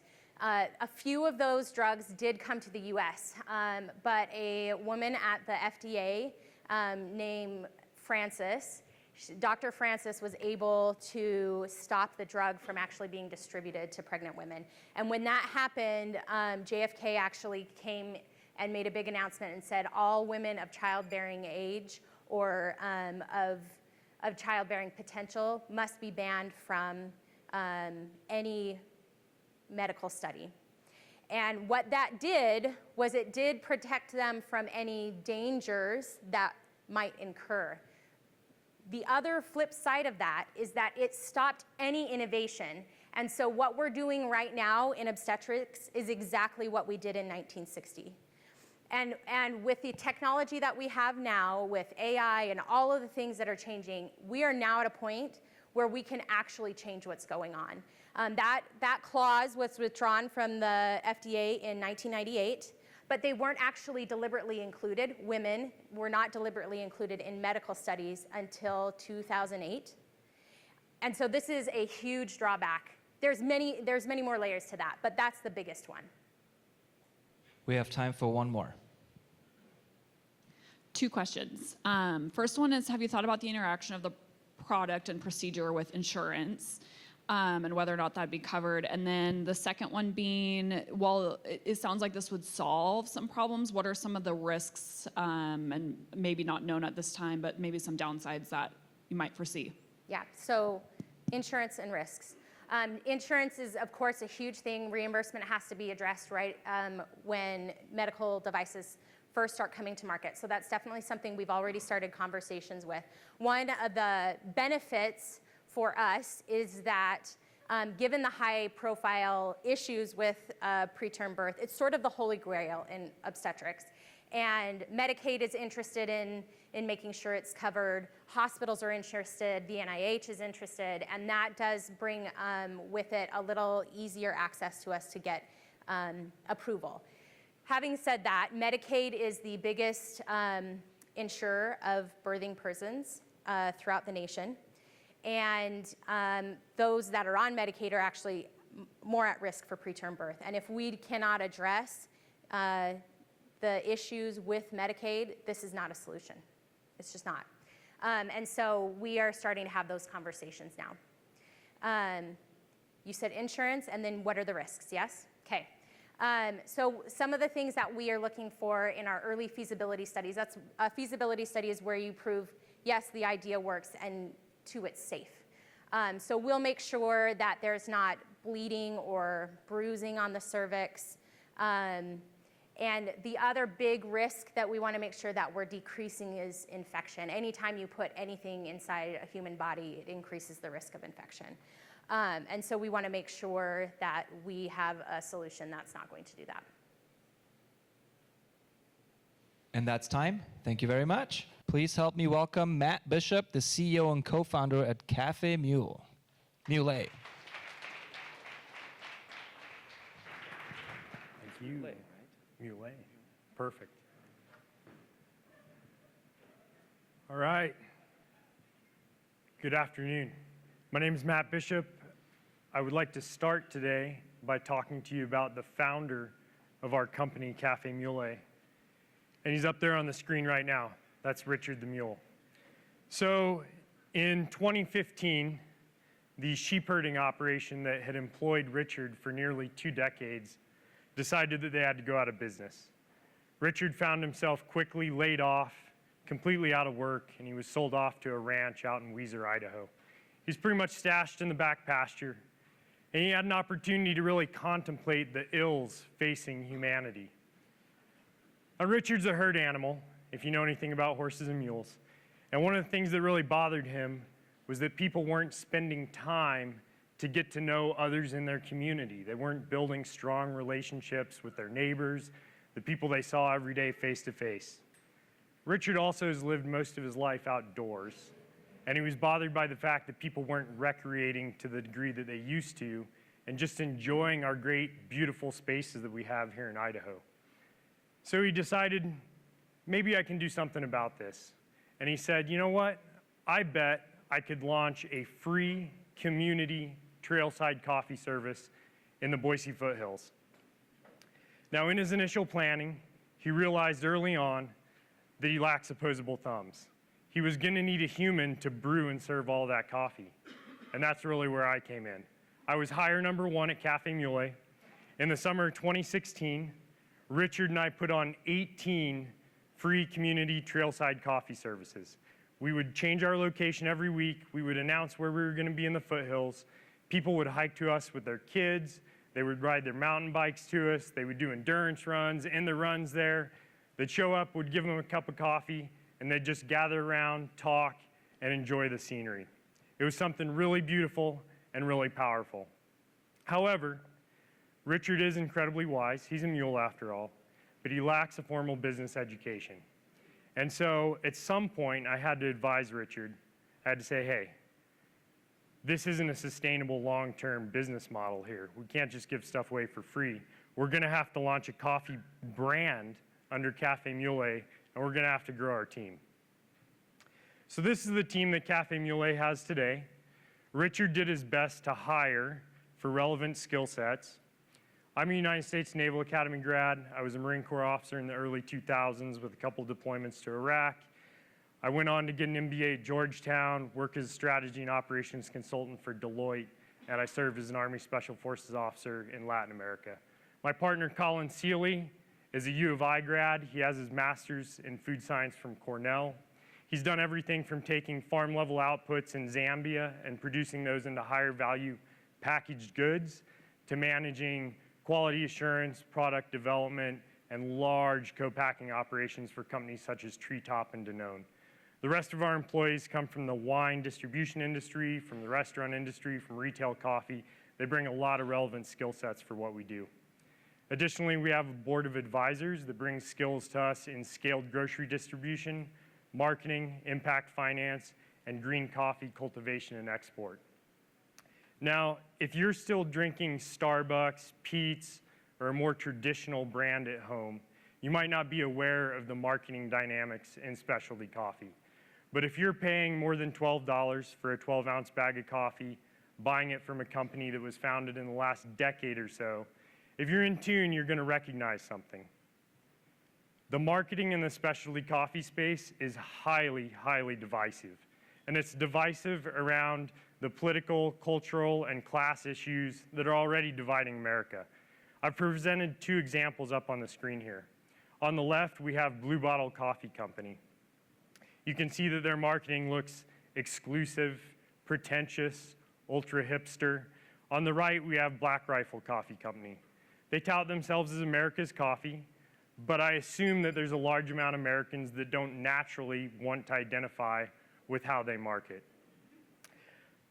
I picked these 2 examples because they're not small companies. They're not operating out of somebody's garage.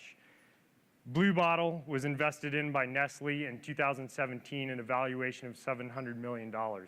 Black Rifle Coffee Company went public this past summer at $1.7 billion. And I'm going to cop to you that I created this slide, and I was really, really scared to actually brief this slide today. I realized at some point that I could actually anger and ostracize 100% of the judging panel, which would probably be a bad idea in a pitch competition. But hey, I'm a combat veteran. I'm also taken by many to be a hipster coffee guy. So, you know, it is what it is. But I think that denotes the problem. My fear in briefing this shows the issue. This is coffee. It's a social beverage. It should bring people together, and we should be able to just approach it and talk about it openly. There should also be some other approachable brands out there for us. Can you imagine if the YMCA had their own coffee company? Everybody loves the YMCA, and everyone's welcome. We contend that there's already a highly approachable coffee brand out there that has the capability of also building a strong community around it, and that's us. This is our tagline: approachable people, approachable coffee, one slightly stubborn mule. If you like coffee, you like the outdoors, you like mules, or even one of the three, we're for you. So, most of you probably thought I was going to have a mule on this slide. I've talked a lot about mules today. Clearly, it's a guinea pig. I took this photo on a coffee farm in northern Peru last year. Most people don't realize that Peruvians actually eat a considerable amount of guinea pigs. I can't tell you how many guinea pigs they eat or what the dollar value is annually, but I can tell you what the dollar value is for coffee drank in the US every year, and it's $87 billion. Of that $87 billion, $13 billion is the amount of coffee that's drank in the home, and that's the market where we're currently playing with our whole bean offering. Of that market segment, I think that we can achieve $28 million in revenue based on our current offerings. We've had considerable traction and growth to date. In 2020, we had $340,000 in revenue. Last year, we were right under $500,000. We've already broken $900,000 for this year, and we're continuing to grow. We've been with Albertsons for 3 years in the Intermountain region. They just took us from 30 stores and doubled that to 70 stores. We also have our Cafe Mule brand in 24 other high-value grocery stores and retail locations. We plan to grow by increasing our addressable market in some key ways. First of all, product extensions. We've been putting out whole bean coffee, but the larger market in coffee is pre-ground, and we believe we can put out an extremely high quality pre-ground product. This is an immediate initial extension into the ground space and into pods. Additionally, we believe that we can own outdoor nutrition. Any one of you right now can go to a Cabela's store, an REI store, a Dick's Sporting Goods store, and you can leave there dressed from head to toe in entirely one brand. You could have North Face boots, North Face pants, North Face shirt, North Face backpack, North Face hat. You could say the same for Patagonia, for Under Armour, number of brands. If you were to go to any of those stores and try to outfit yourself for a camping trip for all your nutritional needs, you can't do that with one brand. We want to be that brand. We want you to be able to go into an REI, be able to buy our coffee, our bar, our gel, our freeze-dried meals. And with my partner's experience in co-packing and product development, we already have the skill sets in-house to pull this off. That's going to be our next move. We're already an omnichannel player. We just got accepted into REI locally. We plan to grow through this retailer nationwide, hopefully, as well as other outdoor retailers. We're selling direct to consumer right now, but I actually see this as one of our greatest opportunities for growth. To date, we've been hyper-focused on coffee, but we've had a huge pull from our customers to be a true lifestyle brand. I get asked all the time for shirts and hats and mugs and all sorts of affiliation gear to be a part of our company, to show their affiliation for our company, and we simply haven't provided them to date. We're also not putting out the type of entertainment and engagement that we can to make ourselves a true lifestyle brand, and I think we're missing the opportunity. That's where we're going. Our impact was built into our company from the beginning. This is a photo of us during our trail service, one of the first services our first year. If you'd go up there today when we do one, there'd probably be 10 times this many people standing around the table. But I show this to show that from the very beginning, we've wanted to build community and encourage people to enjoy the outdoors. 25 cents of every bag of coffee that we sell is donated to a trail organization in the communities where our product is actually being purchased. So we're currently donating thousands of dollars every year to trail organizations in Montana, Wyoming, Colorado, and Idaho. We will continue that mission with all of our product extensions. We're pitching today for $50,000. That $50,000 could be incredibly, incredibly helpful for our business in taking these next steps to move ourselves into ground packaging formats and pods, as well as to polish our website and build out the type of infrastructure that will allow us to actually engage our consumers on the next level. Thank you so much for your time. I look forward to entertaining your questions, and I invite any of you who are local to come down and visit our coffee roastery here in Boise.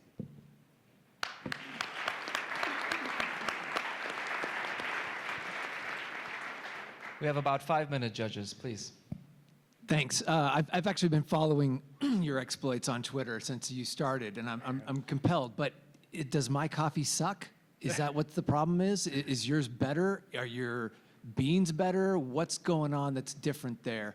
Why is it better than getting it from Slow by Slow that tells me where they're getting their beans from, et cetera? Tell me why yours is better. Yeah, absolutely. I'm gonna unveil the coffee industry a little bit for you. I'm gonna tell you right up front that this is a branding play. We have a high quality product, and there are quality stratifications in the industry, but at a certain level, it all becomes about branding in coffee. My partner and I, we've managed a few brands, and we focused some of those on, telling the customer exactly where their bean comes from, even doing profit sharing programs down to the farm level with those coffees. And those programs are awesome. We're really proud of those. They don't make the coffee taste any better. We've found that our passion is focusing, and really where it resonates with the customer, is focusing on a mission that's approachable to a lot of people, and putting out that high quality product that not only means something but tastes great, I guess.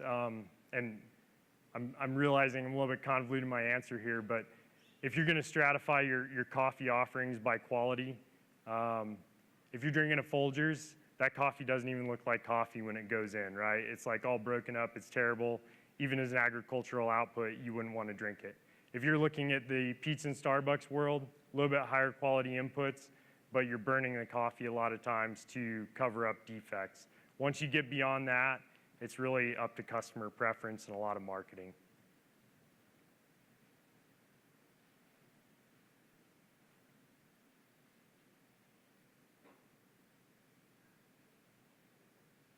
So you're going to hit close to $1 million, I think, is what you're showing in revenue this year. How much? Now, I presume that's not profitable yet, right? We are profitable. You are profitable, okay. And in order to break out of that million and into the next tier, is that online? Is that more retailers? Is that bigger geography? What's your go-to-market strategy to get out to that next tier, because you've got a lot of competition in the coffee world? Yeah, absolutely. I think grocery is still a major focus for us. We just got taken on board by Lassen's in SoCal. We're looking to grow through Albertsons. I'm talking all the time to the appropriate KeHE and Albertsons people to do that. I think our brand resonates best in the West, and so that's where we're focusing that grocery expansion. When I talked about $13 billion as the value of coffee that's purchased and consumed in the home, $12 billion of that is ground coffee. Only $1 billion of that is whole bean. So we know that without even expanding geographically, by expanding into those ground formats, we're already opening up huge opportunity. By design with our brand, we've kept it to be 3 blends, because we think, along with being approachable, those blends are differentiated by medium dark, or dark roast. It makes it very simple for consumers. Going back to the previous question, it's awesome. Some consumers want to know exactly where their coffee came from, and they want to know that they're drinking a small lot, single origin coffee from this one individual's farm in Honduras. That's not our space here. We want to be highly approachable. But in having that limited offering with whole bean, we have a small number of shelf spaces. So automatically going into a ground format, we gain shelf spaces. Going into pods, we gain additional space, even in the grocers where we're already at.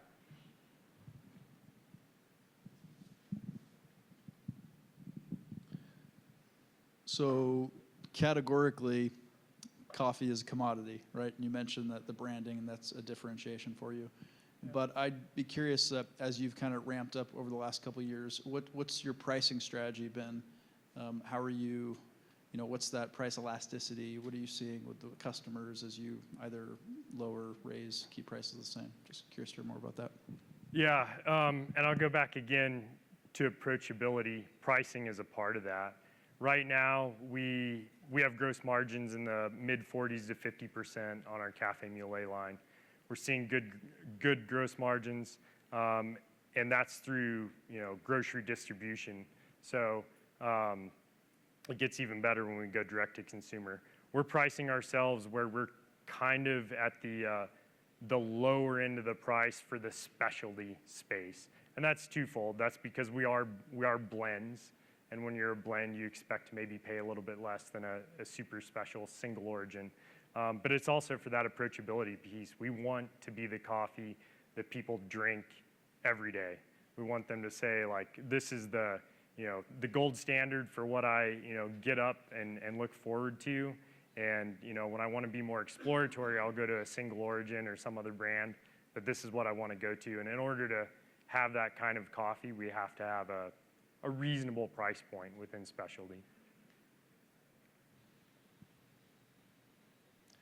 That puts us right at time. Do we have one more? Saw a knee jerk? No? All right, let's hear it for Matt. It is my pleasure to introduce Priya Kanaparti, and I did misspell her name. I apologize for that, but I hopefully pronounced it right. Give her a warm welcome.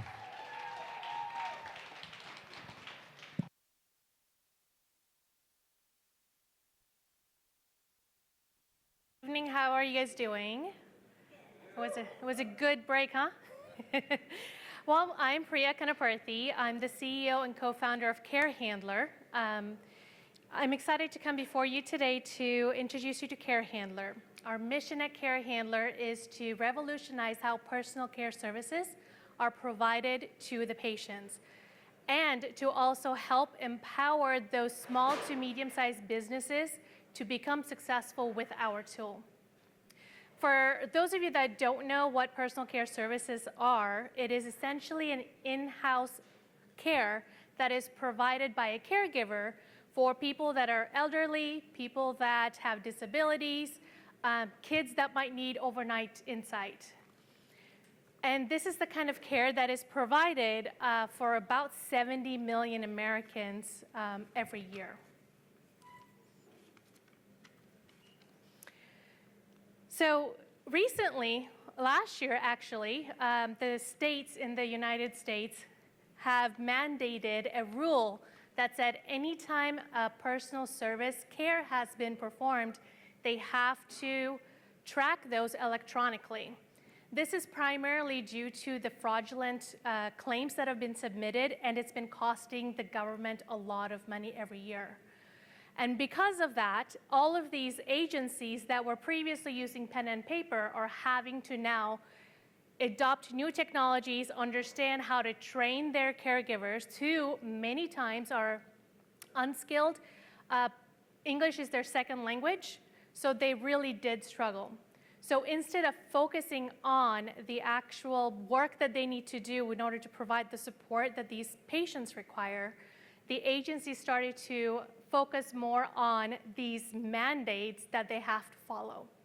Therefore, they were struggling with really making the sales that they need. Sorry, I thought that actually went one more slide over. And because of those reasons, their margins started to really dwindle down because they were not able to get their claims submitted. They were not able to get payments back from insurance for the work that is being completed. But that doesn't mean that they could stop the payroll from being paid forward. And the agencies or the companies that actually do provide this software, they're more or less focused on the bigger enterprise level agencies. They're meeting the needs of what the other bigger agencies need, and not so much with these small to medium-sized businesses. And this is where Carehandler comes in. I'm just clicking away. Oh my God. There you go. This is where Carehandler comes in. We actually built a system that allows us to help these small to medium-sized businesses manage their everyday operations without the need for additional time that they are spending. We've automated quite a few of the workflows that the other bigger SaaS products were not providing, which enable them to start refocusing back into the sales process instead of just managing their operational work.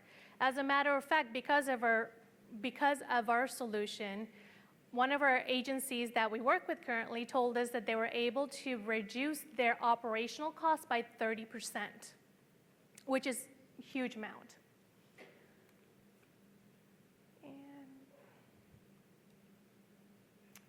So our market, as anything in healthcare market is huge. But within the home care business, where there is home health, home care, hospice, we're looking at about $285 billion worth of market, of which the addressable market that we have at Carehandler is $72.4 billion, which is mostly the home care side of things, as well as the people, individuals, that are taking care of their family members. The market that we are going after is actually $2.4 billion. And this one is for the small to medium-sized businesses. This is the market that no one is willing to go after because they're small, they don't care about the little guys. But that's $2.4 billion that is left out. And that's where we're going after. Now, as far as the competition out there goes, a lot of it really does depend on the automation component in order for these small to medium-sized businesses to become successful. So the way that the softwares that are out there, like WellSky, SmartCare, these are our competitors. The way that they actually build their products is really top to bottom, meaning that they're taking care of the customers that pay them the most, the hospice industry, the home health. And so when people that are in home care are using their products, they are having a lot of trouble with using the product. As a matter of fact, we actually did a handful of sales calls the other day and actually went into demos. A lot of the people that we talked to, 8 out of the 10 people that we talked to were willing to look at Carehandler as their solution because of how much of automation we've built into our system and how easy it is for their caregivers, who are mostly unskilled workers, to use the app. Our team has a lot of years of experience, not only from building SaaS products and taking those to the market, but also from healthcare industry. As a matter of fact, our team that is working on the sales side of things, Karen, she actually has a business of her own for about 15 years that she sold recently and had joined our team because she saw the potential. She's even quoted to say, "I wish when I had this business that I could have found you guys so that would have made my caregiver's job so much more easier." So our revenue model is actually, sorry, it's like going faster. Okay, we launched last year, August of 2021. We actually have 5 agencies that are using our product, and we have 500 patients, and we run about 25,000 transactions every single month. In total, since we've launched, we've made approximately $75,000. So the way that we reached that amount in the last year, our revenue model makes it possible to scale it to much more than that. Right now, the way that the way that we make money with our product is a monthly subscription. So the agencies will pay per patient that they add to our system, as well as the transactions, essentially the billing automation component that we've built. For every transaction that we submit for claims for them automatically, we charge them 50 cents for that. So as an example, if an agency has an average of 100 patients working with us, they average approximately 53 transactions per month. With those 100 patients at 53 transactions, we're looking at 5,300 transactions. All of that would add up to approximately $3,850 per month in monthly recurring revenue.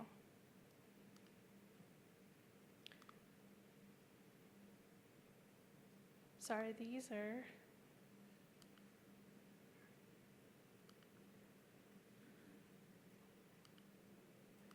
Oh my goodness. I'm having trouble with technology, you guys. So our projections for Carehandler, we expect to have approximately 7,000 agencies by 2027. And of those 7,000 agencies, we see about 95% retention rate. And that number actually comes from the fact that in the first year, we've had 5 agencies sign up with us, and all 5 of them are renewing their contract for the next year. So we anticipate our customers to continue to stay working with us because of the use of the product. And our gross profits that we're seeing currently are at 76%.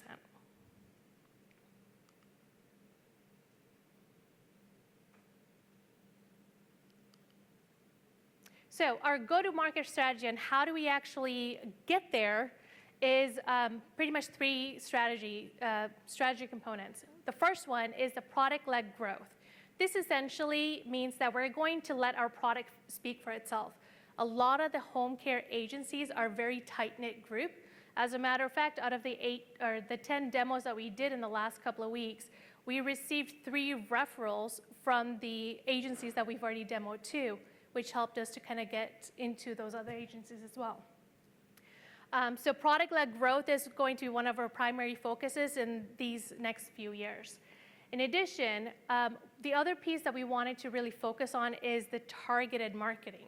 Now, we're going to be very picky about who we work with and what is our target audience. So our target audience are those small to medium-sized businesses that are struggling with our competitors' products.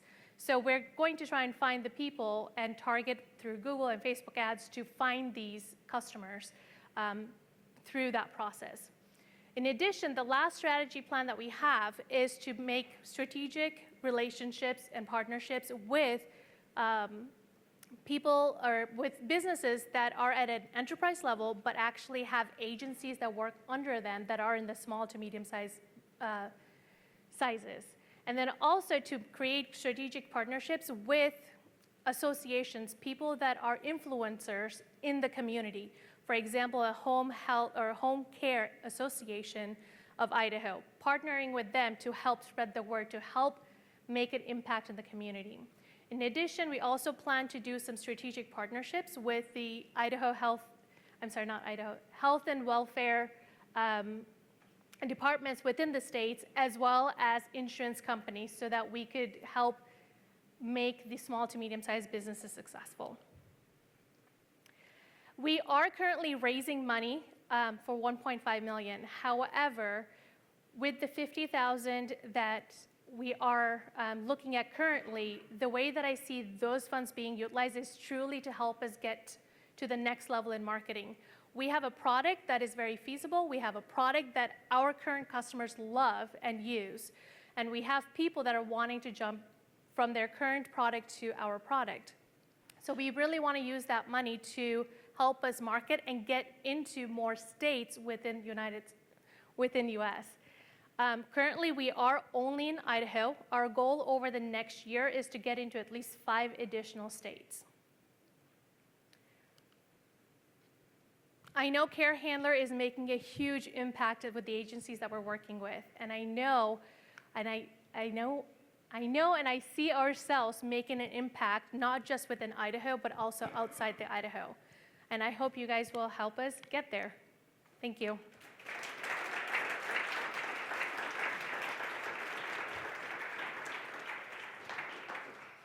All right, judges, we have about 5 minutes of Q&A.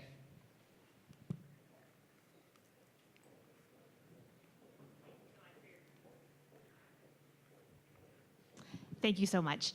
You had mentioned that the small and medium businesses were having issues with your competitor's product. What are you specifically doing that's unique that serves the smaller market?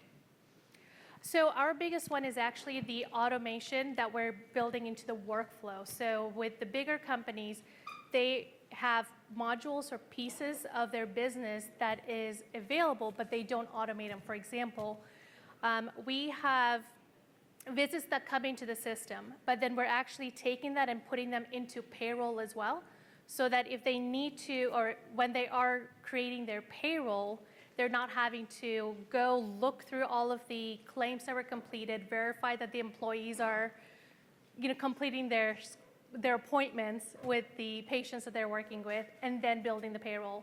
We actually automate that for them based on the parameters that they provide us. So if they say, we're doing our payroll once every 2 weeks, we can create reports for them that allows them to export it and then import it into QuickBooks or any other payroll software that they might be using.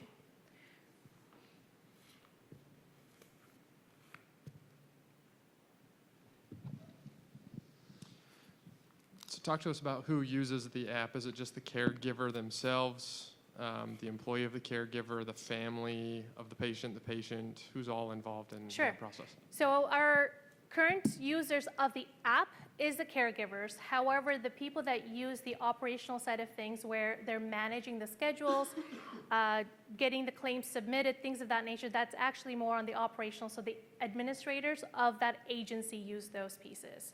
And we're also working on putting another, not another, but an app so that the patients as well as their family members have access to it.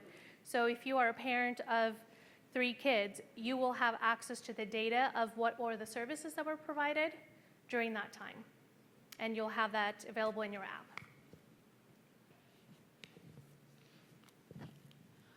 Follow-up to that question, do you see that app long-term then being able to feed into like MyChart or the hospital systems and what they use as well? Yeah, actually that is one of our hopes, is that we will be able to integrate what we are doing with personal care services industry and take it up. So instead of going top to bottom, we're trying to make a difference with the personal care, which is the least funded program, and then taking that up to hospice, healthcare, and then potentially to the hospitals. What inspired you to go after this particular market with this solution? What was the impetus of the idea? So last year, the idea came to us, actually. We had an agency that came to us wanting to have the product built. But what they wanted was they just wanted to get away from the paper format of the work that they're doing into a software. And then EVV, which is the electronic verification, came about. And so we're like, you know what, let's actually amplify that and create something that could be used long term. But also my co-founder has 5 kids that do use the personal care services. So it also comes from that part of it where we felt this was the right path to take.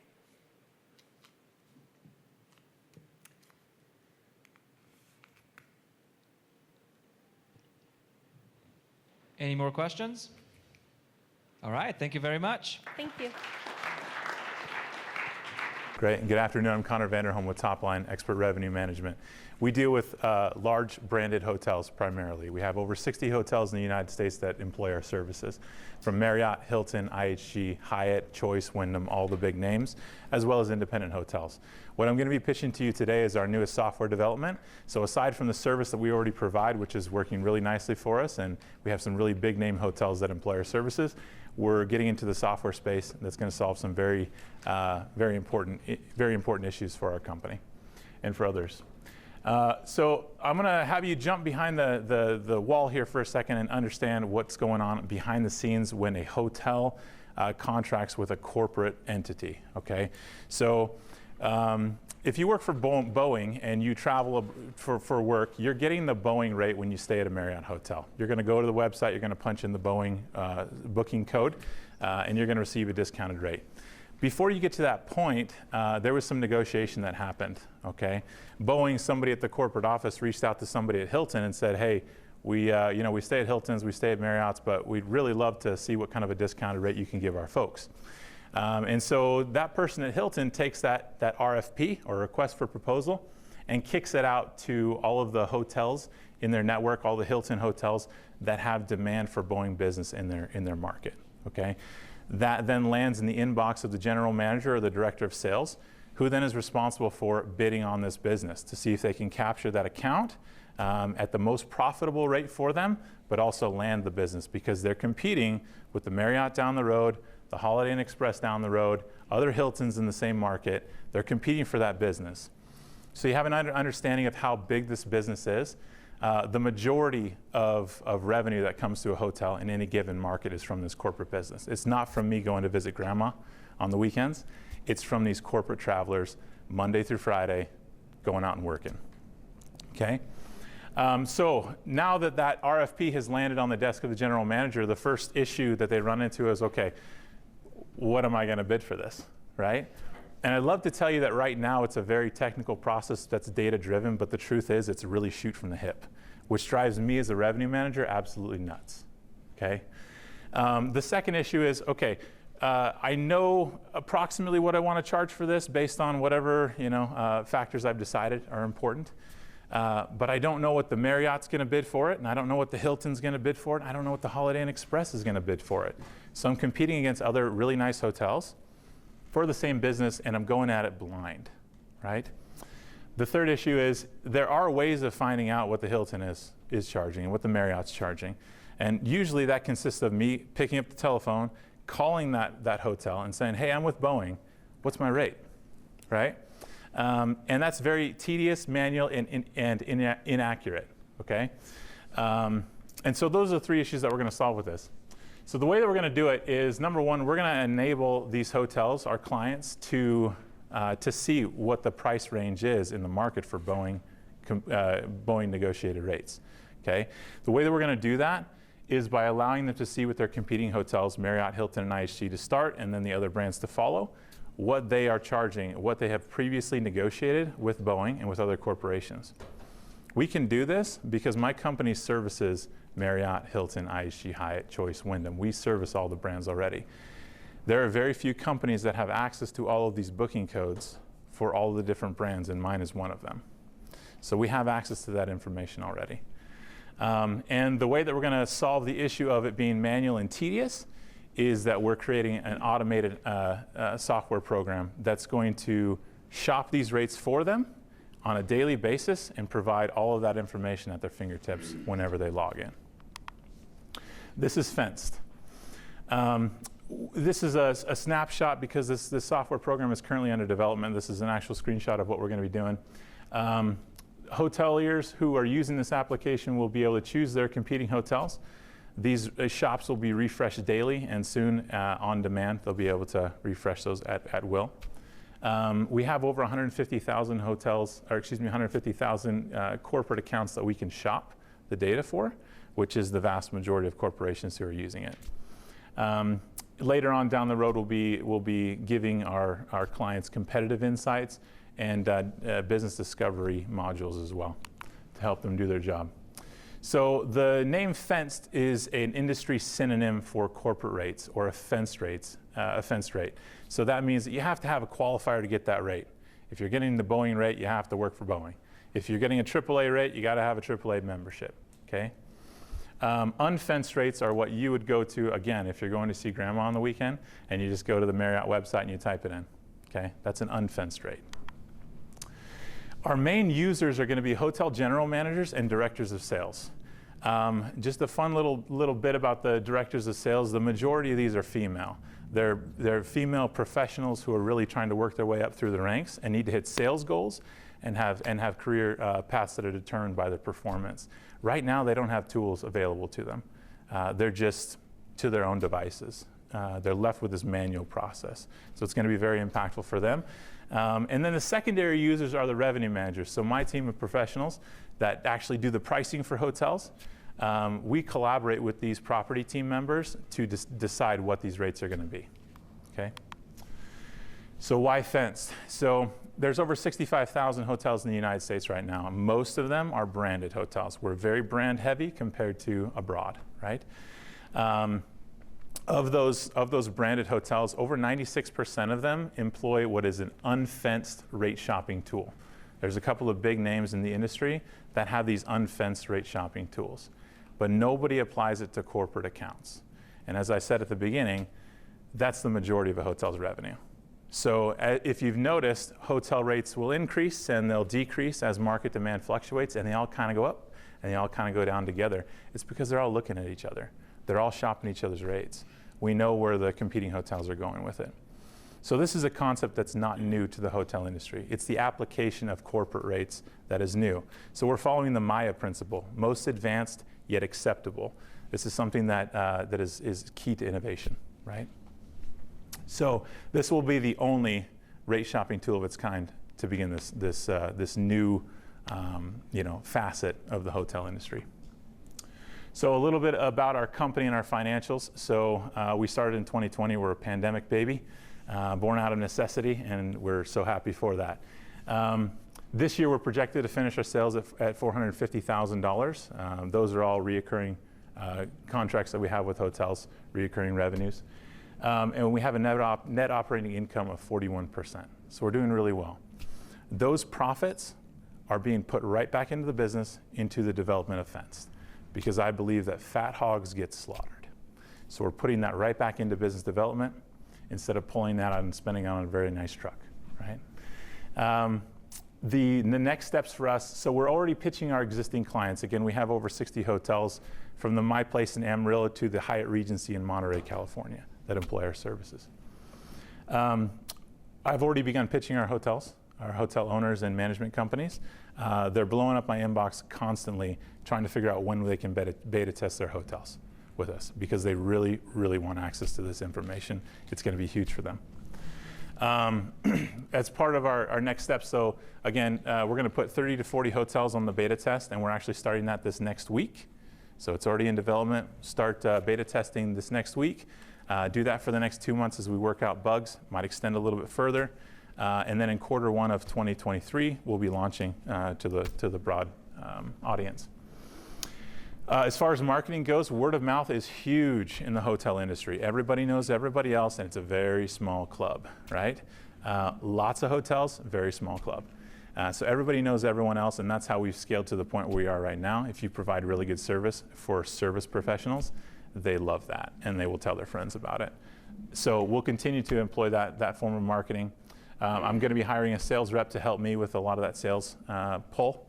And then we'll be boothing at conventions and posting ads on LinkedIn, which is what this $50,000 is going to help us do. As you've seen, we're already doing the development, we're already cash flowing that, but this $50,000 is going to help us go to market quickly and make a really big splash. As I mentioned, kind of our timeline here, we're building the software right now since June of this year.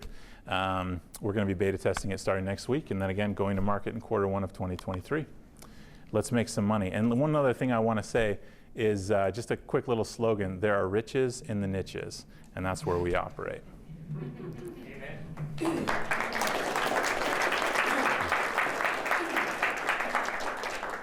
Questions? Yes, sir. So you said that you have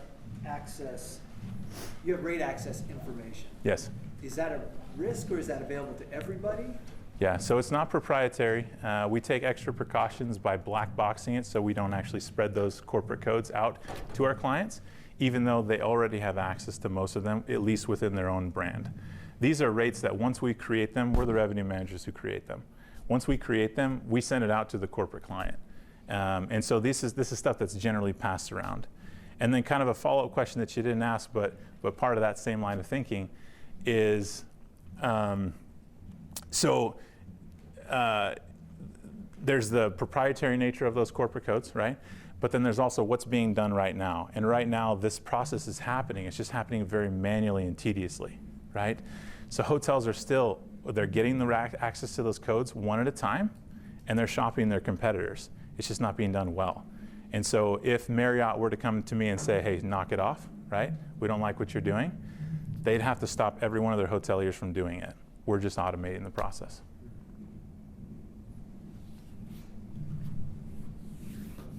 Yes, sir. Could you explain again, when you first started out, it was that this is just another product of an existing company. So can you maybe paint a picture again of Topline? Yeah. Where Fenced fits in? Yeah, absolutely. And if I was an investor, am I investing in Topline? Am I investing in a new Yeah. product? So the nice thing about it is we have both the service side, and we're using that to fuel the software side. So you would be investing in Topline, which is built from the software or from the service side, right? So, so what does Topline do? So yes, so we are contract revenue managers, portfolio revenue managers. So most hotels are not owned by Marriott and Hilton. They're franchised, right? Those franchise hotels are required by the brand to have a certified revenue manager in the systems do revenue management for them, which is pricing, which is inventory controls, which is making sure all the money comes in. That's what my team does, okay? So they can choose to have Marriott do it, somebody at Marriott, which is where I was trained. They can have me do it, and my team, or they can do it in-house, which is not cost effective. Okay, so we're using that to pivot. We're not going to get rid of the service side. It's very lucrative for us, and we love that portion of what we do. But we're adding on to it with a vertical of software because it's going to make our jobs better too. Got a question over here from Yes, sir. So, tens of thousands of hotels across the U.S. Mm-hmm. You have 60. Yeah. You say. Yep. So, is that 60 enough? And they're, it sounded like widespread, so they're not next to each other, No. like in one market. Right. So those 60 hotels are going to be enough to tell you what the hotel down the street is charging. I mean, it sounds like Marriott has a set of booking codes for all the corporations. Hilton has a set of booking codes. We have access to all of those by virtue of working for those So brands. it doesn't matter whether. Correct. One corporation has whether one it's code. in Texas or California. Exactly. The booking code's right down. Mm-hmm. Exactly. Yep. How do hotels, revenue managers think about price sensitivity? The In general elasticity of demand. business, Like Yeah. travel, like let's say, Hilton's 180, whatever else is Marriott's 160. It's very If I'm a common. Hilton member, I'm going to do, and business is paying. Yeah. So like, how does that, just like general mindset of how people think about. Yeah. You're really wanting to get behind the curtain, aren't you? Yes, so it's very complex. There's a lot of factors, or we wouldn't have a job, right? But I can tell you, we generally look at corporate business as less elastic, right? Less price sensitive than transient leisure travelers, right? Because I'm paying out of my own pocket, but a corporate traveler company is paying. So we look at it that way, if that's your question. But there's a lot of factors to consider within that. Every single market is different, even though the concepts are the same. Yes, ma'am. How many other companies do what you do? How many other competitors are there? I know of 9 in the United States. Most of them are my friends. Most of them subcontract business to me because we work with the branded hotels and they're mostly independent based. So, yeah. Yes, sir. Am I right in understanding that you represent mostly the corporations? Is that right?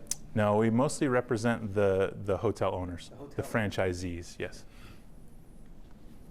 Which is why a lot of them choose to employ our services over going through the brand for the same service because we do what's in best interest of the hotel, not necessarily the brand. There's a clear distinction there. Is there a follow-up, Marshall? Because we have 15 seconds. No, I'm kind of new right now. Mule and yeah. All right, with that, we are about 8 seconds, so I don't think you can answer. No, questions we're good. Time. Give it Thank you all. Appreciate it.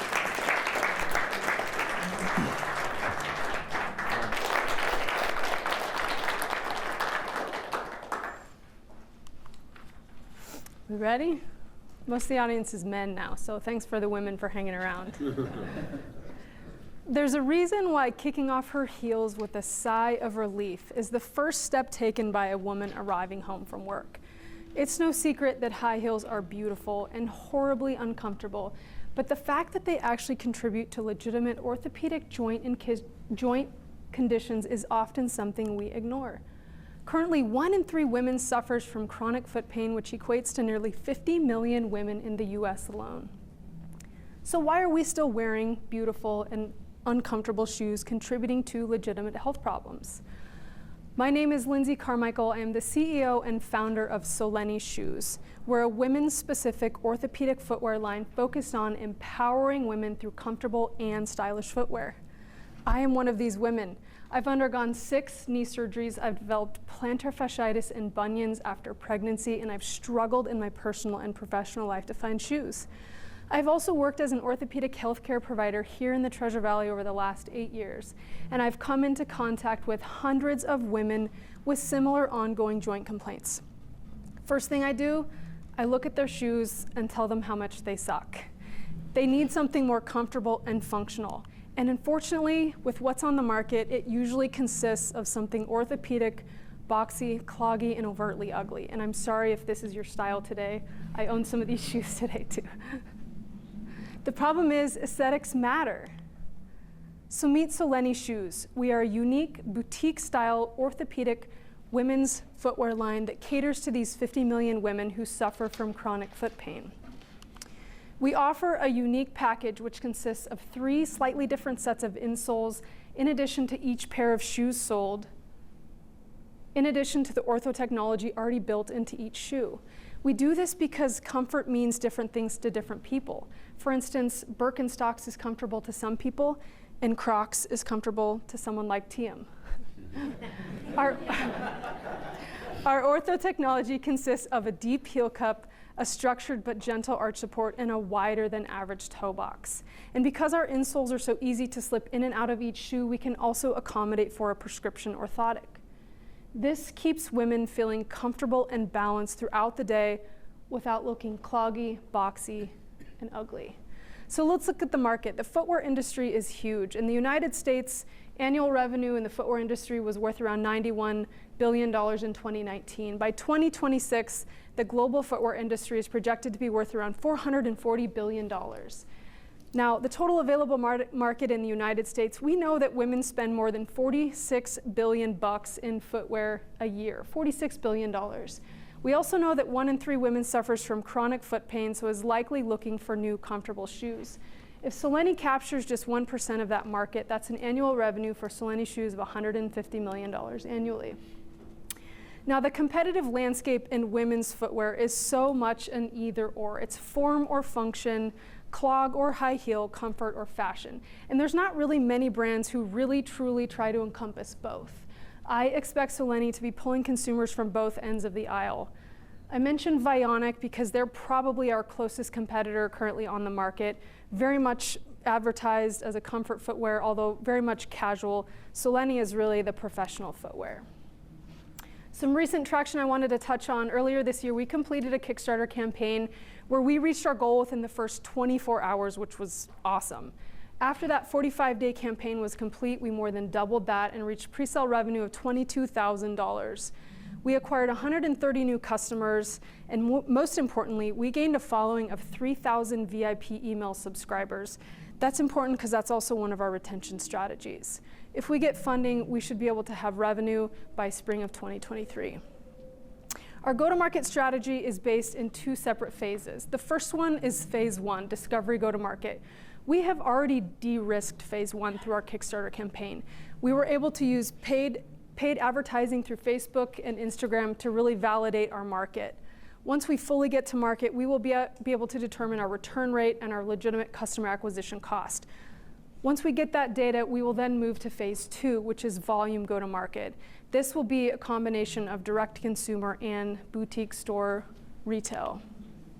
Now, we have a goal to reach $2.4 million in the first year, $2.4 million of revenue. And by using our Kickstarter data, I can prove to you how we can make it happen. The limiting factor for our Kickstarter campaign was that of our marketing budget. We had $2,500 for the 45 days. If we can amplify our marketing budget, we know that our sales directly correlate with that. When we let those Facebook ads roll, our sales are correlating directly to that. So if we increase that budget to $110,000 in marketing funds for the first year, we can reach a sale of 10,000 pairs of shoes. If we stick to the Kickstarter marketing budget for the first 12 months of launch, we will only sell a little over 1,000 pairs of shoes. If we amplify that by that marketing budget, and we multiply by a factor of 2, because we also know that women purchase anywhere from 2 to 4 new pairs of shoes in a year. We're going to say they're going to buy a spring and a fall pair of Soleni shoes. That's over 11,000 pairs of shoes. And this is the dream team that's going to make it happen. In addition to my background in healthcare, my branding and web design is Notch Design House. They're a wonderful local branding agency here in the Valley. They work with the Boise Boys, HGTV, Walt Disney on occasion. Dallas Crum is really a direct-to-consumer guru in marketing. He's also kind of a local hero and a founder of a nonprofit here in the Valley. My footwear development is with Drew and his wife, Hannah. They're located in Portland, and I mention Portland because it's really the global leader in footwear development. Huge global headquarters there. Drew and his wife have over 35 years of working with some of the big brand names like Nike, Columbia, and Sorel. The defensibility is a little less important in this space. We do have a trademark on our name, Soleni Shoes, but really it's all in the branding. I want women to say, heck yeah, I'm wearing orthopedic shoes and I feel empowered. I feel confident. And I really want Soleni shoes to be the brand that changes the stigma around the pressure to have to feel these things by wearing high heels. Our asking investment today is that of the $50,000 Boise Entrepreneur Week prize money. We have already lit the fire through our Kickstarter campaign, and this will help fuel us through our development and tooling costs while we work on this in China, while we work on getting seed funding to be able to land that first purchase order here in the States.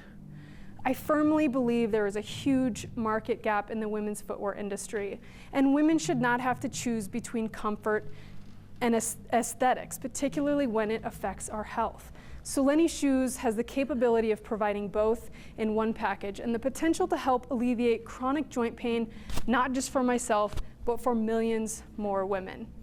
So let's talk shoes. Questions?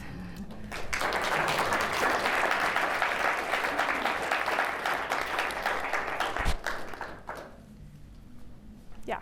So have you delivered shoes to the Kickstarter participants? I have not. I had to make some really difficult decisions. I've done all of my sampling and tooling in Mexico over the last 2.5 years, and I spent a number of weeks down there this summer and really realized that the quality was not what I was expecting, especially to be a boutique, really innovative brand. And so I had to take a step back, and so I canceled everything. We stopped production. I was in production with the first order, reevaluated, pivoted, got a new developer, and we've started development and tooling in China. I have reached out to all of my Kickstarter followers because we were supposed to fulfill orders by this fall. I gave them the option to cancel their order, follow our journey, see how we do, or we will work on getting funding and you will get your shoes sometime next year. About 90% of them are still waiting. So a few of them have canceled orders, which that's okay. And a lot of people are confused with Kickstarter. I think they got confused with the process because it's a lot of clicking, and I got so many emails like, can I just buy the shoes? They didn't want to read the story, or what are these packages I have to buy? So a lot of it was about troubleshooting and trying to explain what a Kickstarter is, particularly to our target demographic. So, yeah. What's the price point on the shoes? The first two, since they come with a couple separate insoles, is $225 for the first two styles. So boutique price point is anywhere from, like, in women's footwear is like $190 to $395-ish. So we're kind of sitting in the middle. And we have an eco story, and we're using the highest, quality leathers, really the buttery leathers. Slide your feet in, I'm sampling some shoes that are 3 years old, and these are the, out of Mexico. They're still holding up quite nicely. So. The eco story is really just sourcing materials, the best possible materials. So all of our leathers come from tanneries that are leather working group certified. So, best practices, recycling water. I did visit some really horrendous tanneries in Mexico, just dumping lots of chemicals and stuff. So, the footwear industry is quite dirty. We use lots of plastics and polyurethanes, but there also goes to say something about a product that lasts a lot longer. The PUs and the rubbers that we use are high durability, high comfort, and they last a long time. So, if someone can buy a pair of shoes, every couple of years, and those last a lot longer, there goes to show something about that too. Yeah. Yes. Your sales channel, from what I'm picking up, you're looking at, I think, purely online, or are you trying to get in on the shelves of retailers, DSW, or food or clothing stores, or yes, your website, or what's your primary approach? Sure. So we got a little taste of what our direct-to-consumer marketing was like. And I think our customer acquisition cost is going to end up being much lower than what we expect because there was a ton of interest through the Kickstarter campaign. So we are going to put a lot of marketing funds towards direct-to-consumer. I do think it's really important for us to be on retail because many women have legitimate problems with their feet and they don't like to purchase first thing online. So we are in discussions with a high-end boutique downtown. One of my fit testers walked into her store and she's like, oh, those are adorable. So once I get product, Peace Unique Boutique is is the storefront downtown. So I do plan on jumping into the wholesaling community as well. I do have a contact with wholesaling. I don't want to be strictly direct consumer. A lot of purchasers will go in and see something on a shelf, find that it fits, and then, women are really loyal consumers. Makeup, clothing, footwear. I like that shoe. I'm going to buy 10 pairs in 10 different colors. So you buy your first pair in store, and then they really go to the e-commerce website once they find the right fit. So a little bit of both. Yeah. We have more time, judges. Any other questions? You spoke to the retail sales price. What does the cost element look like in a pair? Like how much is a cost to me? Yeah. What's the gross margin? Gross margin is high. It's around 80%. Really, the biggest risk in this is legitimately validating the fit and the price. I did have a mentor down in Mexico that has a boutique style Southern California sandal, and very high end, much, $400 type sandal, but they found their niche. So yeah, gross margin's around 80%. It was on a slide back there. I expect our costs early on to be much higher with tooling, development, and that kind of thing. You can get creative with different uppers and using the same tooling, but yeah, gross margin around 80%. For me to land a shoe from China is going to be around $50 to land a shoe in the US. What is the return rate in this area of the shoe industry for online sales?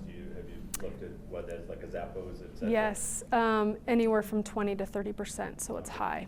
Yeah, it's high on average. And when that comes back, that's no longer sellable, or is there a used market or something else? I think what I'm going to do at first to not lose a lot of money is to, a lot of boutique higher end brands are saying they need to be unworn, they need to be returned within 30 days. If it was a quality issue, of course, we'll replace the shoe. But that's where customer acquisition costs are really high initially. So I do think getting some retail storefront and letting people try them on too is really important to help decrease that. Yeah. Yep. Thank you. Thanks for having me. Hi, my name's Christian Perry, and I'm the co-founder and CEO of Chatterquant, a financial technology company. Hedge funds don't have the right tools to properly monitor social media. They are frequently having their portfolios disrupted by retail trading communities on social platforms. And in multiple occasions, these social media events have caused damages ranging from billions of dollars in losses to even causing a number of prominent firms to have to close their doors forever.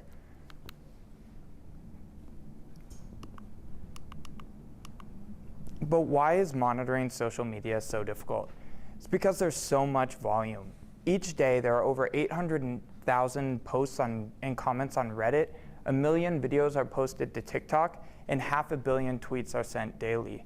That paired with frequent pump and dumps, manipulation attempts by bad actors, and high bot activity makes identifying trading signals based on social media a monumental task. Chatterquant's social analytics platform is a suite of tools designed to help professional trading firms generate alpha, manage their risk, and streamline their due diligence processes. Our artificial intelligence algorithms digest hundreds of millions of data points every single day to provide actionable market insights to institutions in real time. But the industry standard for social data and finance is lacking. Most firms offer basic discussion metrics paired with sentiment scores, whereas you can see at Chatterquant, we've taken this to the next level. There are several ways that customers are able to utilize what we're building at Chatterquant to improve their trading processes. On the left is a picture of Chatterquant's analytic dashboards that our users can sign up for to gain market insights and protect risk management. In the middle is a widget that we've licensed to one of our partners, Money.net, so that they can integrate Chatterquant into their larger solution. And on the right is a snapshot of data returned through our API so that algorithmic trading firms can incorporate our data insights into their trading algorithms. Let me show you some of the tools that we're currently building and are only available at Chatterquant. Smart Portfolio on the left side of the screen allows the user to search any keyword or trend and generate a basket of stocks and portfolio items that might be related to that trend. Within minutes of the news about monkeypox breaking, a user could search up the word monkeypox and generate a portfolio of stocks that would likely be impacted by an outbreak. Most of these stocks ran hundreds of percentage points as interest in monkeypox continued to surge.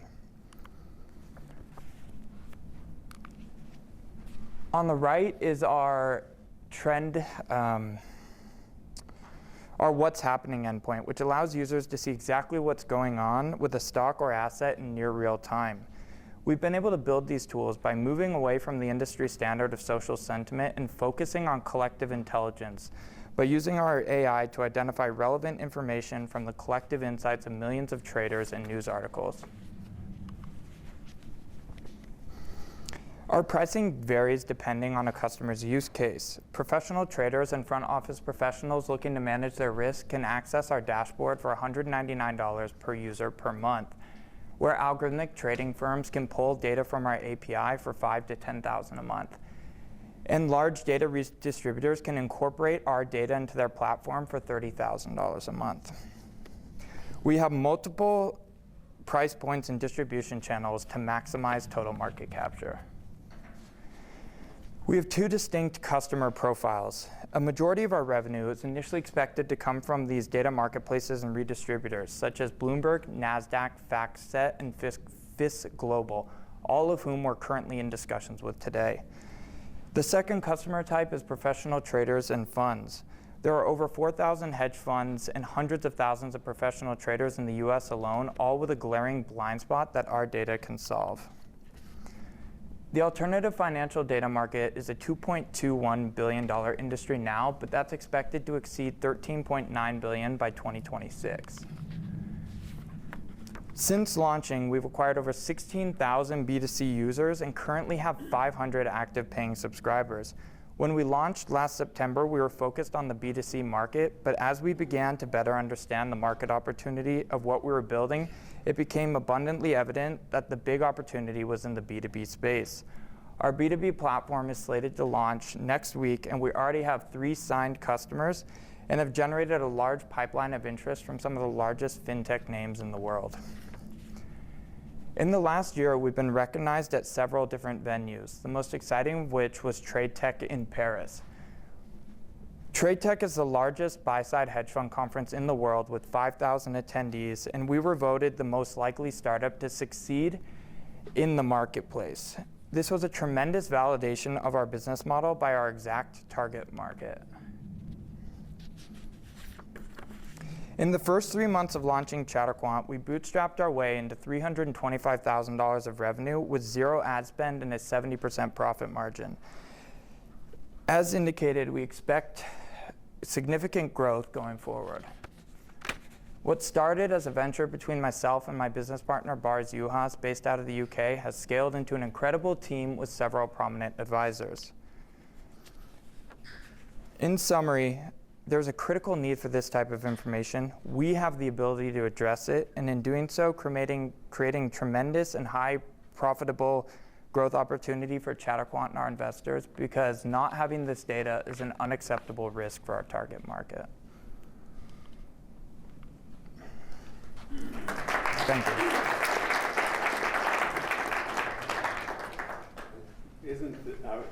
I don't know all of the competitors that you're dealing with in this market, but like a Google Trends, and there is AI out there that is sweeping sentiment and looking at things, maybe not purely in the financial markets, but I've seen it in health trends, I've seen it in a number of other areas. So who would just say, yeah, we're gonna step in and take you out if they can right now, or is there just nobody doing this specifically in the area you're looking at? Sure, so we've really, as kind of I discussed in one of the slides, moving away from traditional social sentiment. There are a couple people who will run kind of posts through an NL, like natural language processing engine, and spit out, hey, here's a sentiment score, or here's the discussion volume that's happened today.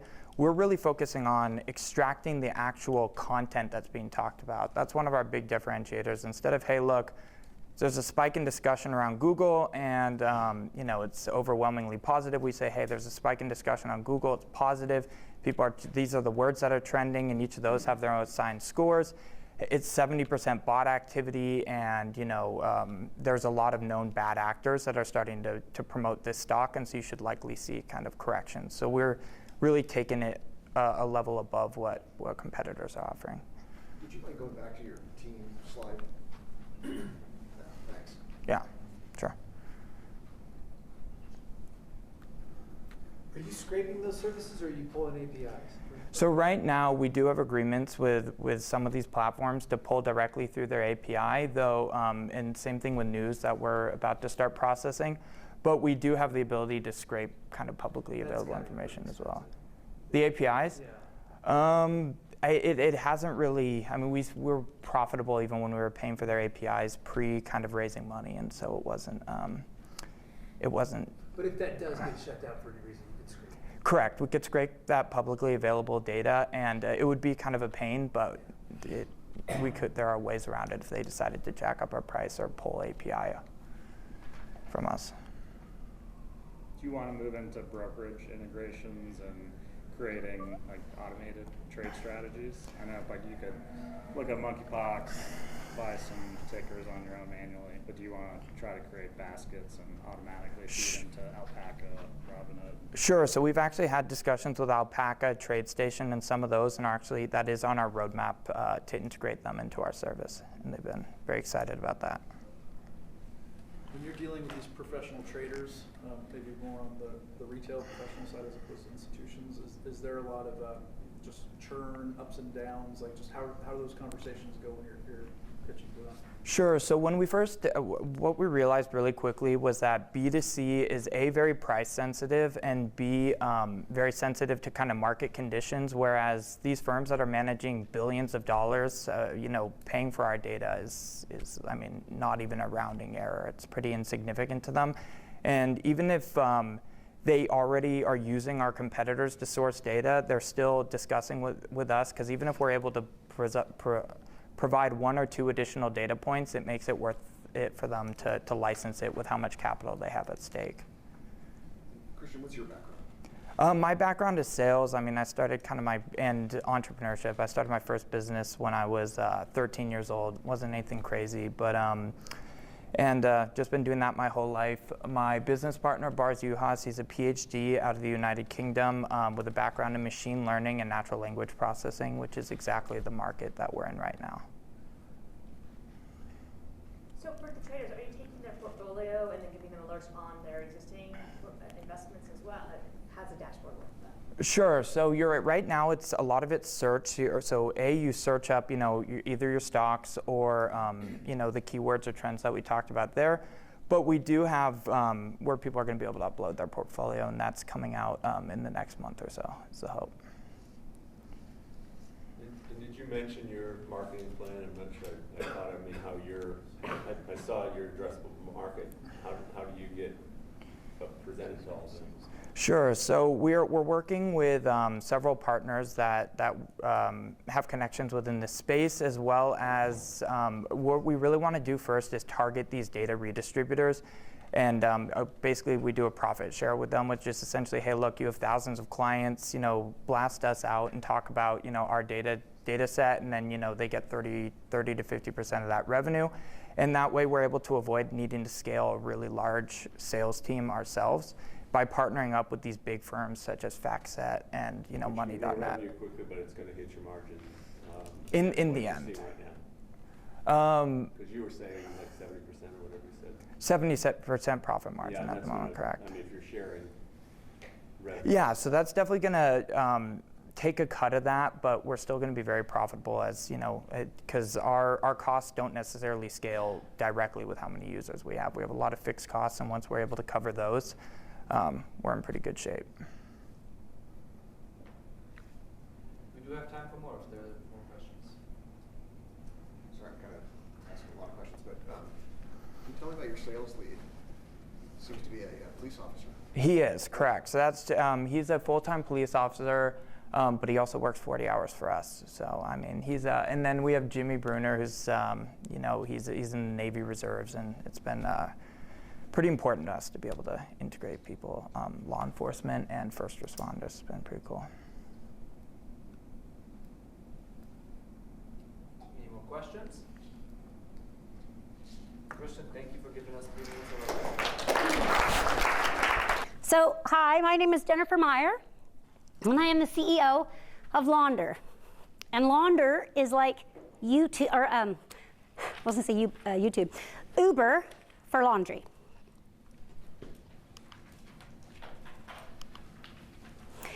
So the problem with laundry is that most people really don't like to do laundry. It's one of their least favorite tasks. From individuals, but also businesses produce a lot of laundry. So, for example, we have one of our customers is a chiropractor in Eagle, and he started his practice, and he's got sheets and maybe medical gowns that his patients use, and so he was doing the laundry. But now he's at a point where he's doing 2 or 3 loads of laundry a week, and it's taking away from his business and his patients. And so he found LONDR. Sorry for the black there. So he downloaded our app, got connected with a washer. He put his clothes, or actually all of his stuff, in one of these black bags. And a washer came, coordinated with him, picked it up, took home, washed it, brought it back clean, folded, and ready the next day. And he's so relieved because he can now spend his time on his patients and on his business instead of doing laundry. And that's what our app looks like. So believe it or not, there are actually people out there who do enjoy doing laundry, thankfully. In fact, our favorite washer, who is also Jeremy's favorite washer, Hansi, she started with us in early 2020. And she is a stay-at-home mom, and she homeschools her kids. But she needed some way to get some extra income. And I mean, that's kind of a hard situation to try to make some extra income when you're at home all day.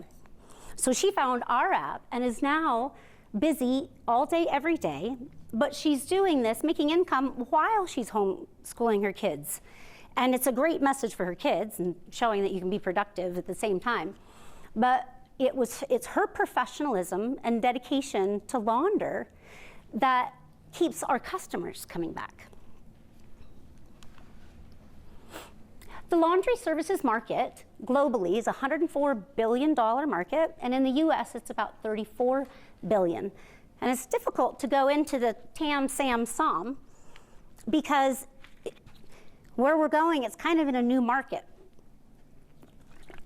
And the way it's been traditionally counted, we can't quite use the same accounting. But we see opportunities with property managers or Airbnb, short-term property turnovers, small businesses like Jeremy's, or in the health and beauty market, so hair salons, nail salons, massage parlors. There's actually a lot of small businesses who produce laundry and end up doing it themselves.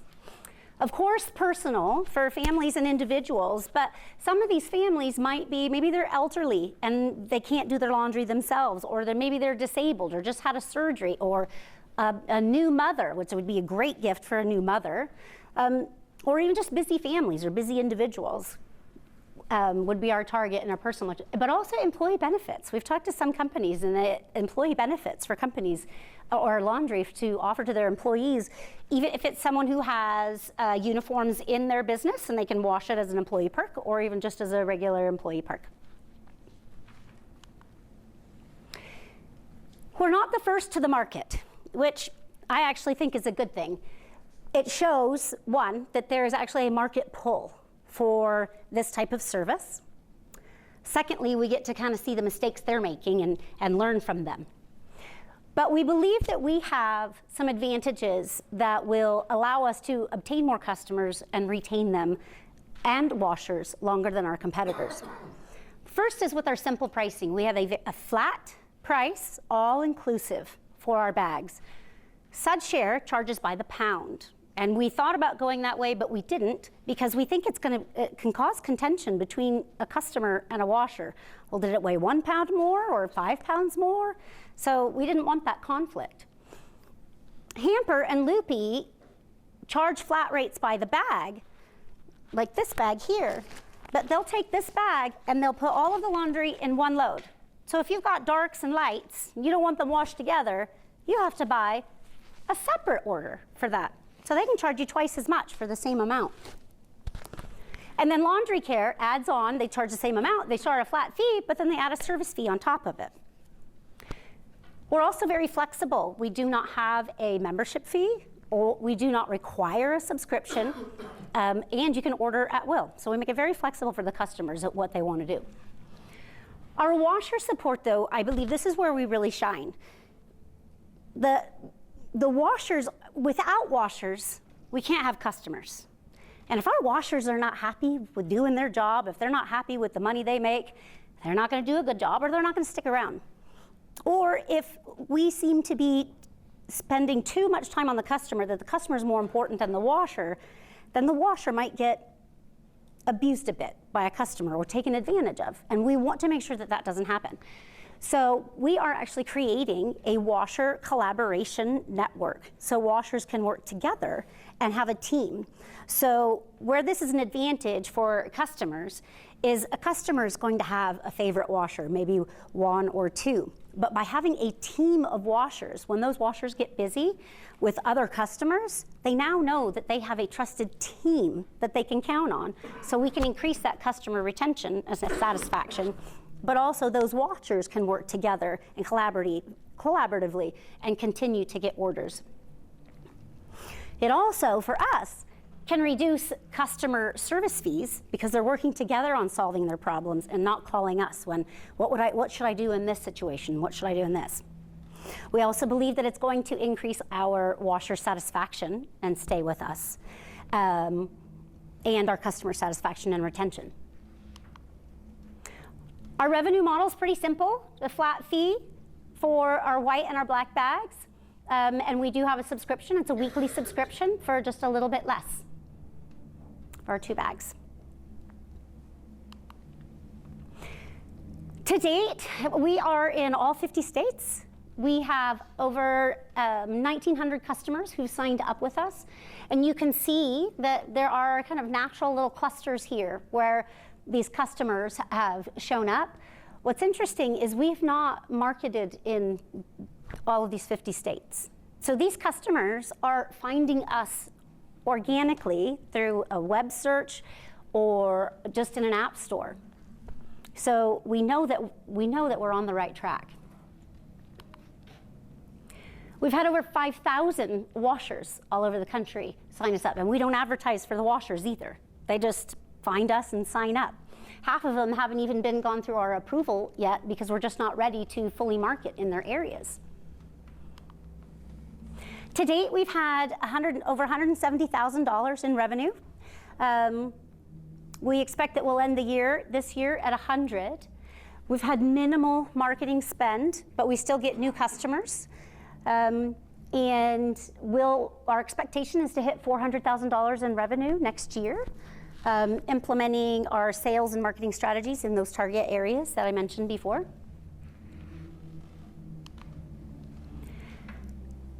And of course, I have to mention, if we win the Boise Entrepreneur Week prize money, the $50,000 for us would go straight to marketing because we've got a solid product. We just need to put fuel on that fire so we can start building up that revenue. We're just scratching the surface. We're just getting started in marketing. Just in the Treasure Valley alone, we have 226 washers where we're offering them a job or income that maybe they didn't have before. And we're helping 256 customers relieve a burden in their personal lives or in their business. So we know we're on the right track. And by taking care of customers like Jeremy that we mentioned before, and washers like Hansi, we know we're making a positive impact in their lives, and we're looking forward to moving on and making a success. Thank you.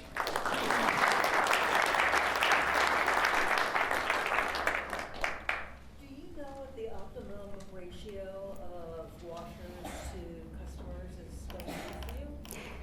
We've made estimates. We're thinking 5 washers to 1 customer to make sure that there's enough availability, right? But once you get to a mass, right, you could probably have more customers than washers, right? Because you can have 1 washer service multiple customers, right? Because they would want that. Right. Pardon? I would think that your washers want more than 1 customer. Exactly. But we have to make sure that we have enough to begin with to make sure that we can service all the customers. So it's kind of a chicken and an egg until we get up to volume. Exactly. Yeah. Probably not the only one that's had something damaged in the wash. So what is the process with that? So if they can show us a photo of the image, and we will reimburse them for the cost if they know what the cost is. We do have on our app that won't pay any more than $200 for an item, because most people aren't going to put a $200 shirt to have somebody else wash. You know, that might go to the dry cleaner or.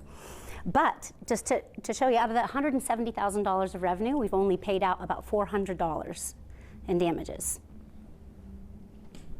Yes.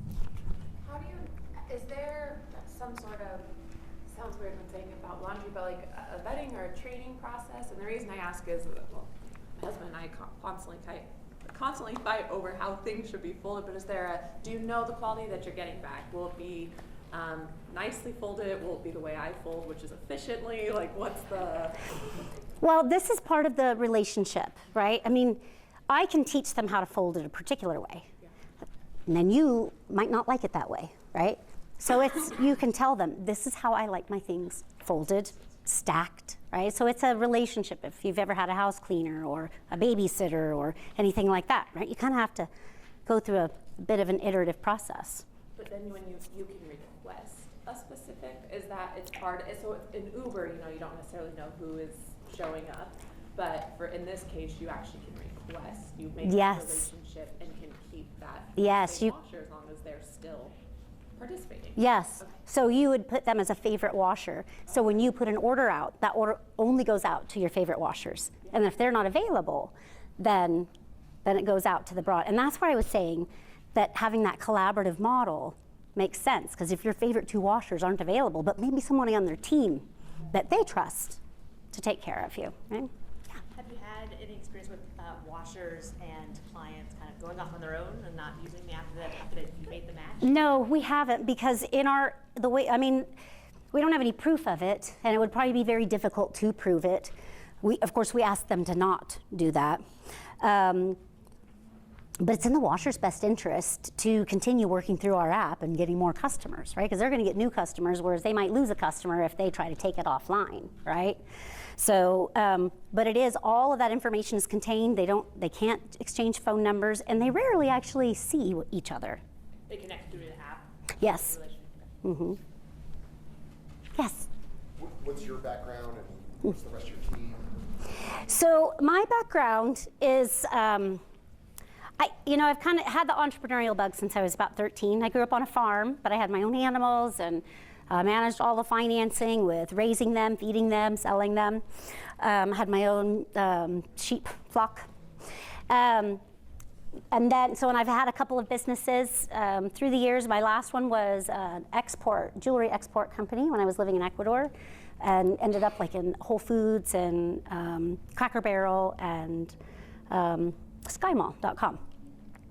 And then we moved back here, where I had the opportunity to work for venturecapital.org, if you're familiar with them. I had worked with them as an intern getting my MBA in Salt Lake City, and they saw that I lived here, and they called me up and asked me to open the office here. So I opened that office and established all the mentors and got everybody connected. And that was when Trailhead actually was just first getting started.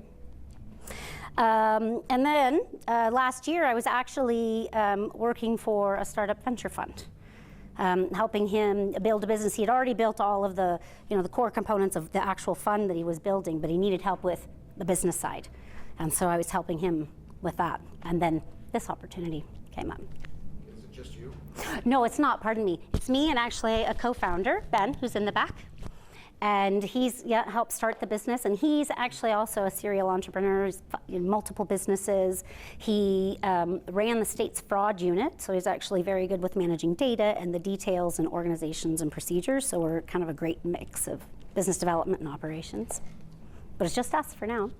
Time for one more. I guess two more. Andy and then Brian. Payment platform. So how do you handle the payments? Are you using some third party that then splits the cost? Does it all come to you? Are you writing a check out to every one of these washers? How are you managing that complexity? Yeah. So we're using a third party called Stripe, and they're the largest one and they're very expensive. Yeah. And we're hoping that we're going to move away from that. And I've looked at a couple of other options.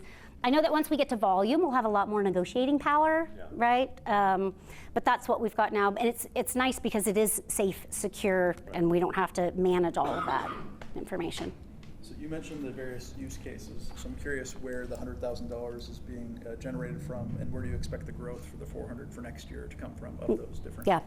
So it's about 60-40, 60 personal, 40 business. But we are going to be targeting heavily that business sector because they are the ones who have multiple and more repeat business, or sometimes personal customers, they might come and go, right, depending on their use. So we kind of figure those as kind of like the gravy of our business, or the small businesses are going to be our core component. So it'll be direct selling to property managers and small businesses. Quick follow-up on that question. The revenue, is that the gross of, is that the gross bag, or is that your take? That's the total gross revenue. Great, thanks. Yeah. All right, and with that, we are out of time. We're concluding our pitch conference. Thank you, Tia.